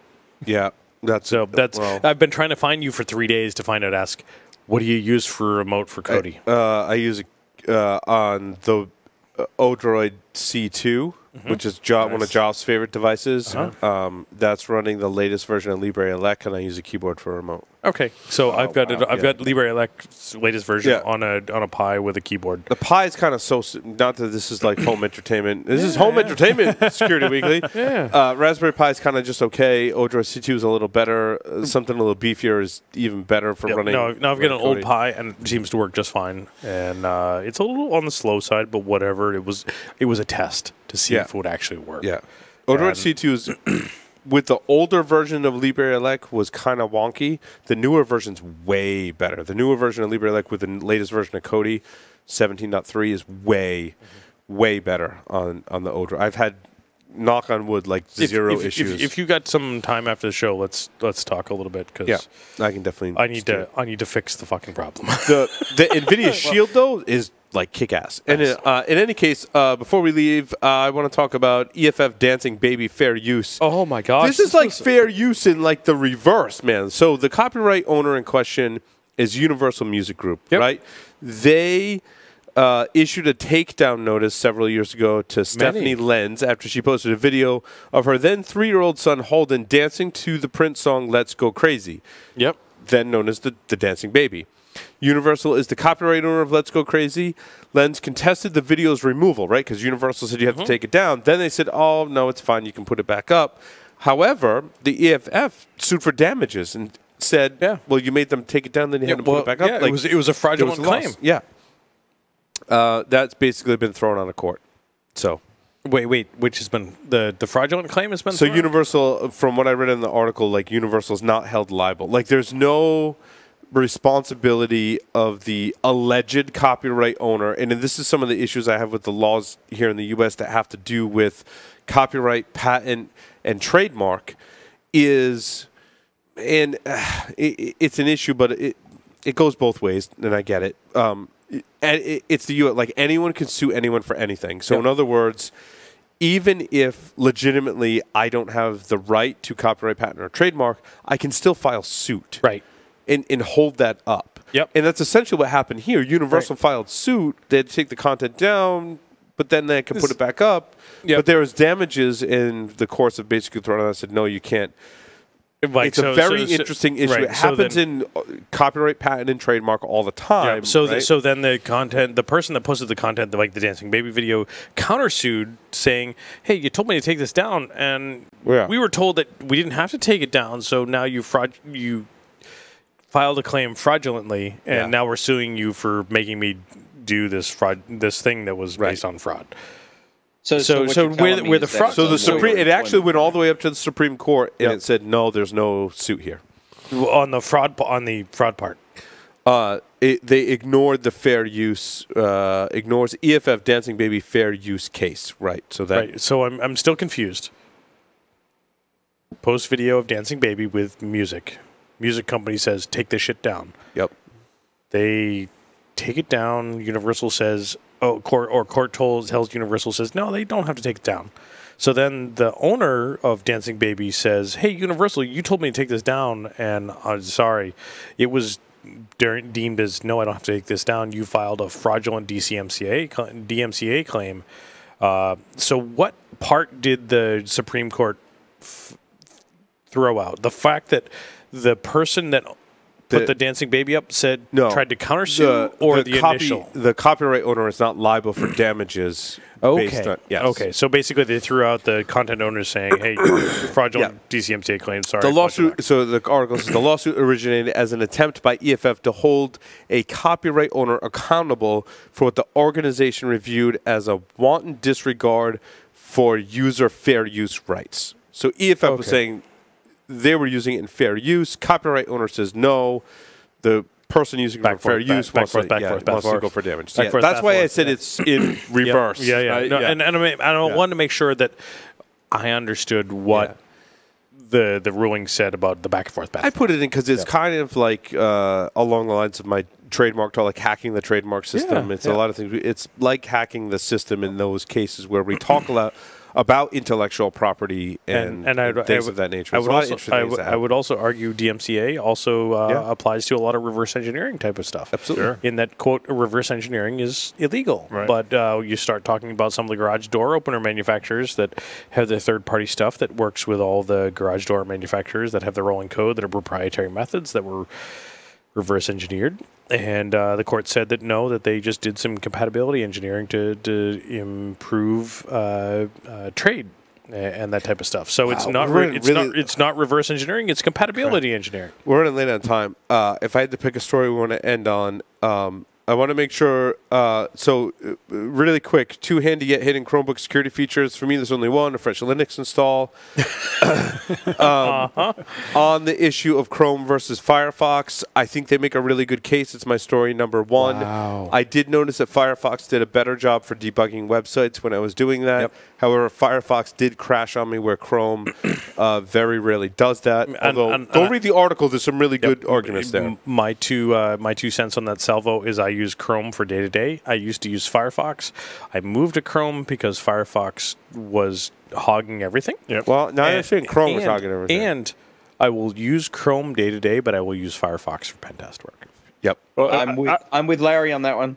The story I want to highlight, average cost of a breach goes down for the first time ever. They see the global average cost of a data breach last year dropped 11.4% from 2015 to $3.6 million. This reduction is attributed mostly to a strong U.S. dollar, with wins also offset by a 1.8% increase in the size of breaches in 2016. My thing is math.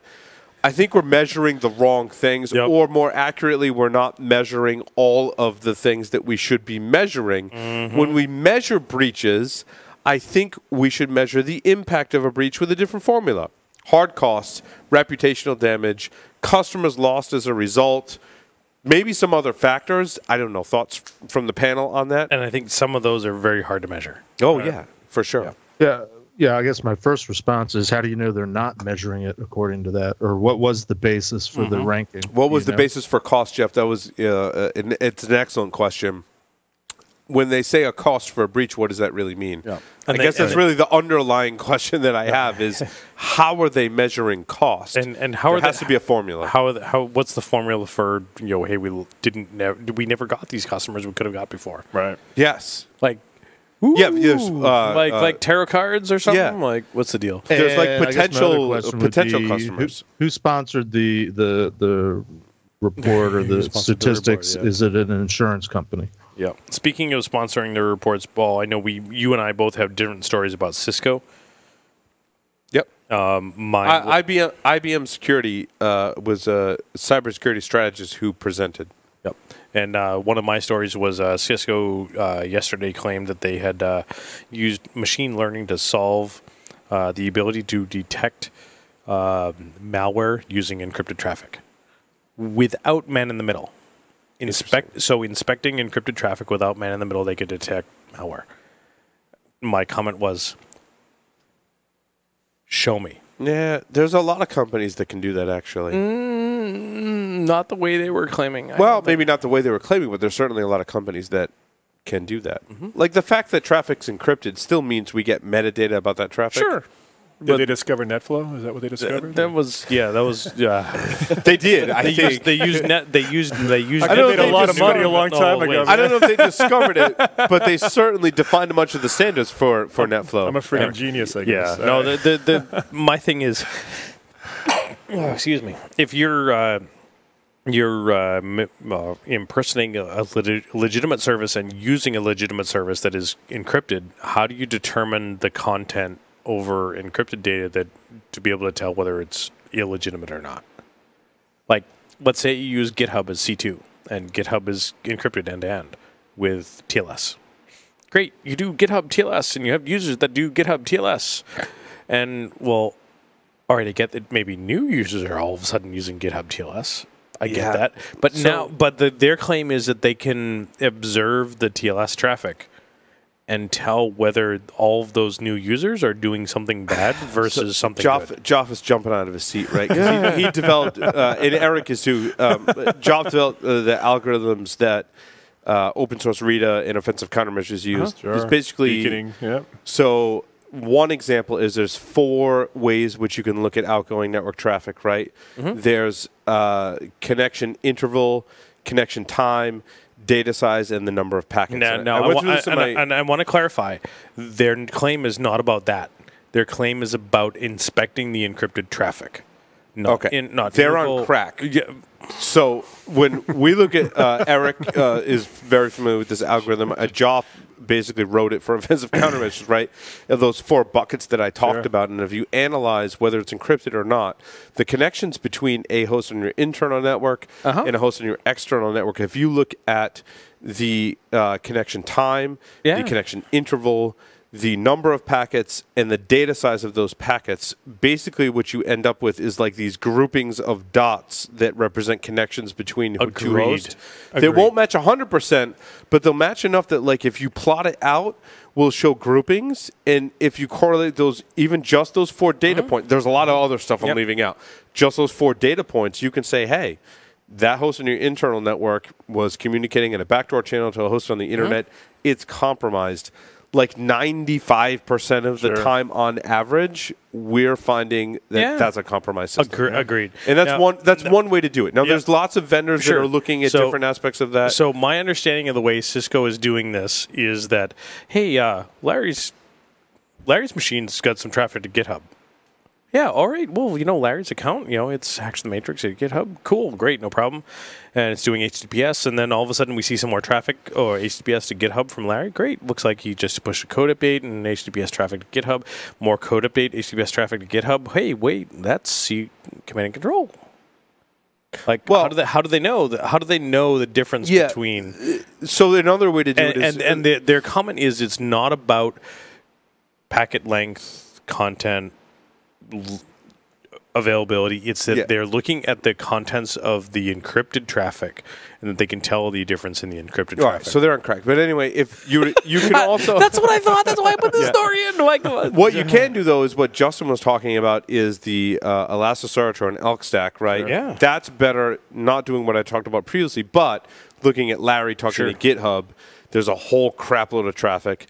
Comparing that to the next day, there's a whole crap load of traffic. And then looking at the differences, that's another tactic. Sure. Oh, absolutely. Open source and we used commercial to call all vendors this traffic analysis. Yeah, absolutely, Jeff. Yep. And Jeff, now we call it AI and machine learning and big data, Jeff. And my thing on the Cisco part is that by looking at TLS, and I'm just throwing out TLS traffic, they can tell by looking at TLS traffic. They can tell based on the TLS part, not any of the other frequency analysis and all the stuff, that they can tell based on the TLS stuff that this is bad and this is not.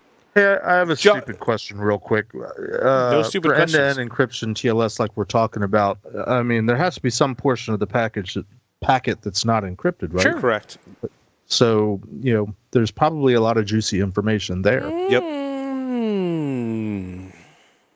I've taken 5 to 3. Maybe not all that much. There is. Jeff, I want to get you to weigh in on this because we're talking about stuff that's like you wrote a lot of code that does this type of analysis. Okay, couple. I got multiple comments, but per Jeff's comment, certainly there is. The way the start TLS process works, the cipher negotiation, the key exchange, that can certainly reveal some key, almost like a signature, if you like, about what the software is doing. Okay. Now I will add, and I'll ask a question. What if it's a web browser, just like you use every other time you go to GitHub? Yeah, well then, and you're right, Larry. Okay. I'm just playing devil's advocate. Yeah, no, dead on. With respect to what Paul was referring to, there's a couple of different ways that we've looked at it in offensive countermeasures, and one. It all comes down to beacon analysis, right? The big deal is, and what Paul was trying to explain is a k-means clustering algorithm, which I didn't write, by the way, Paul. I wrote some other stuff, but you wrote the fast Fourier transform algorithm, correct? Yeah, no, that wasn't me either, actually. but he put a whole bunch of really good stuff together with his shit. But either way, the key there is looking for algorithmic behaviors on idle C2 channels. So it's that's what I was trying to say. By the way, when Joff says I was trying to explain it, that's what I was trying to say. Right. Yes. Right. Yeah. Well, the key is idle, right? Because attack is going to be in your environment, and the channel is going to be idle for a period of time, and there's going to be an algorithmic beaconing behavior that's going to go on for some period of time that's detectable, that is distinctly different from human behavior. Human behavior is sort of pseudo-random in the way, because people click on anything, right? That's pseudo-random. But the algorithmic behavior with beaconing is quite deliberate, and there can be jitter in there, and there can be some deliberate attempts, but it's still an algorithm ultimately. And if you can look for beacons over a time period, then in whichever way you do that, whether you do discrete fast Fourier transform to convert the time domain into a frequency domain, or whether you look some sort of k-means clustering algorithm, either way is going to bring out and highlight that beaconing behavioral response. Now, beyond that, the stuff I actually did write, Paul, was actually some artificial intelligence learning algorithm based on DGAs, which is an entirely different topic. But it's almost as if, Joff, if you boil it down, it's sort of like we're doing a Turing test on the network traffic. Yeah, that's right. I think there's a lot of traction in this area too, because it's not just about the network traffic as it pertains to beaconing, whether it be HTTP, whether it be DNS, whether it be UDP, TCP, whatever layer you attack it at. It's also about the behavior of an endpoint as it compares to its peers. With respect in particular to application layer protocols. Like earlier, we were talking about LDAP queries, for example. If you were to baseline peers on a network over time with LDAP traffic, and you would just be able to generate a baseline, let's say over 24 or 48 hours, and then you have one of those stations suddenly have a burst that deviates, 2 standard deviations from the average, all of a sudden you've got a really distinct indicator of malfeasance, because, this LDAP activity is just abnormal, right? And your key is to be able to measure it and to alert on it to then, kick your IR team into response mode. Yep. So, yeah, I mean, and I know Eric and I have never talked directly on this, but we both actually have quite a little bit. Eric, I know you're big in this space. You're just going to have to come back on the show, though, because we're running really short on time. Again, I will just reiterate, I think Cisco's claim is that by viewing encrypted traffic in a vacuum, without all of this other context, they're able to identify bad traffic. I want to thank everyone for listening and watching Paul Security Weekly. Kind of a last final plug. We did mention the Turing test. Go watch the Imitation Game. Yeah. I mean, go read about it, certainly. But Bletchley Park, England, man. Like, if you don't know what the Turing test is, or Alan Turing, oh my God, what a life! Definitely read up on it on the web and watch the movie. One of the he saved tens of millions of lives. Alan Turing. As far as like movies that involve technology, it's in the top 3, if not one of the best ones. Absolutely it's fantastic. Family members, I think I described this on a previous show. They're like, "Oh, we watched this movie. It's about this guy that was like built some of the first computers and like did the code." I'm like, Alan Turing. They're like, "Yeah, how did you know that?" I'm like, that guy. Alan So, Turing. Like, you got to know. You got to understand. I will hero, man, argue from this the is film. also a great movie for the kids to watch. Absolutely. What Corinne watched this. She stayed up with late one night last year. She was 8, and the most awkward part of this whole thing was that we had to explain homosexuality to her. Yeah, and it's Which an atrocity. What happened? Which was Yeah. all right. Yeah, the but- top British cryptanalyst said World War II would have gone on until 1948 in the European theater had Alan Turing and Bletchley Park in England not been there. And that's nerds did that. Geeks did that. Yeah. 3 years off a world war in the European theater, nerds did that. Yeah. And if you want to take that even further, talking about some of the AI stuff, go see watch the movie Her. Yes. Yep. And then what was the next one? Hidden Figures. No. And Ex Machina. Ex Machina. Watch that first. Yes. And then watch Her. Okay. Right.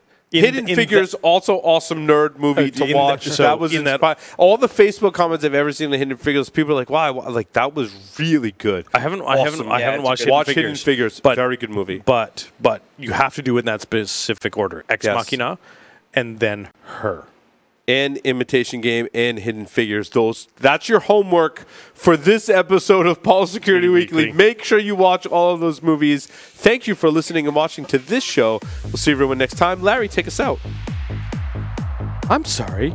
We cannot complete the command as asked. Over and out.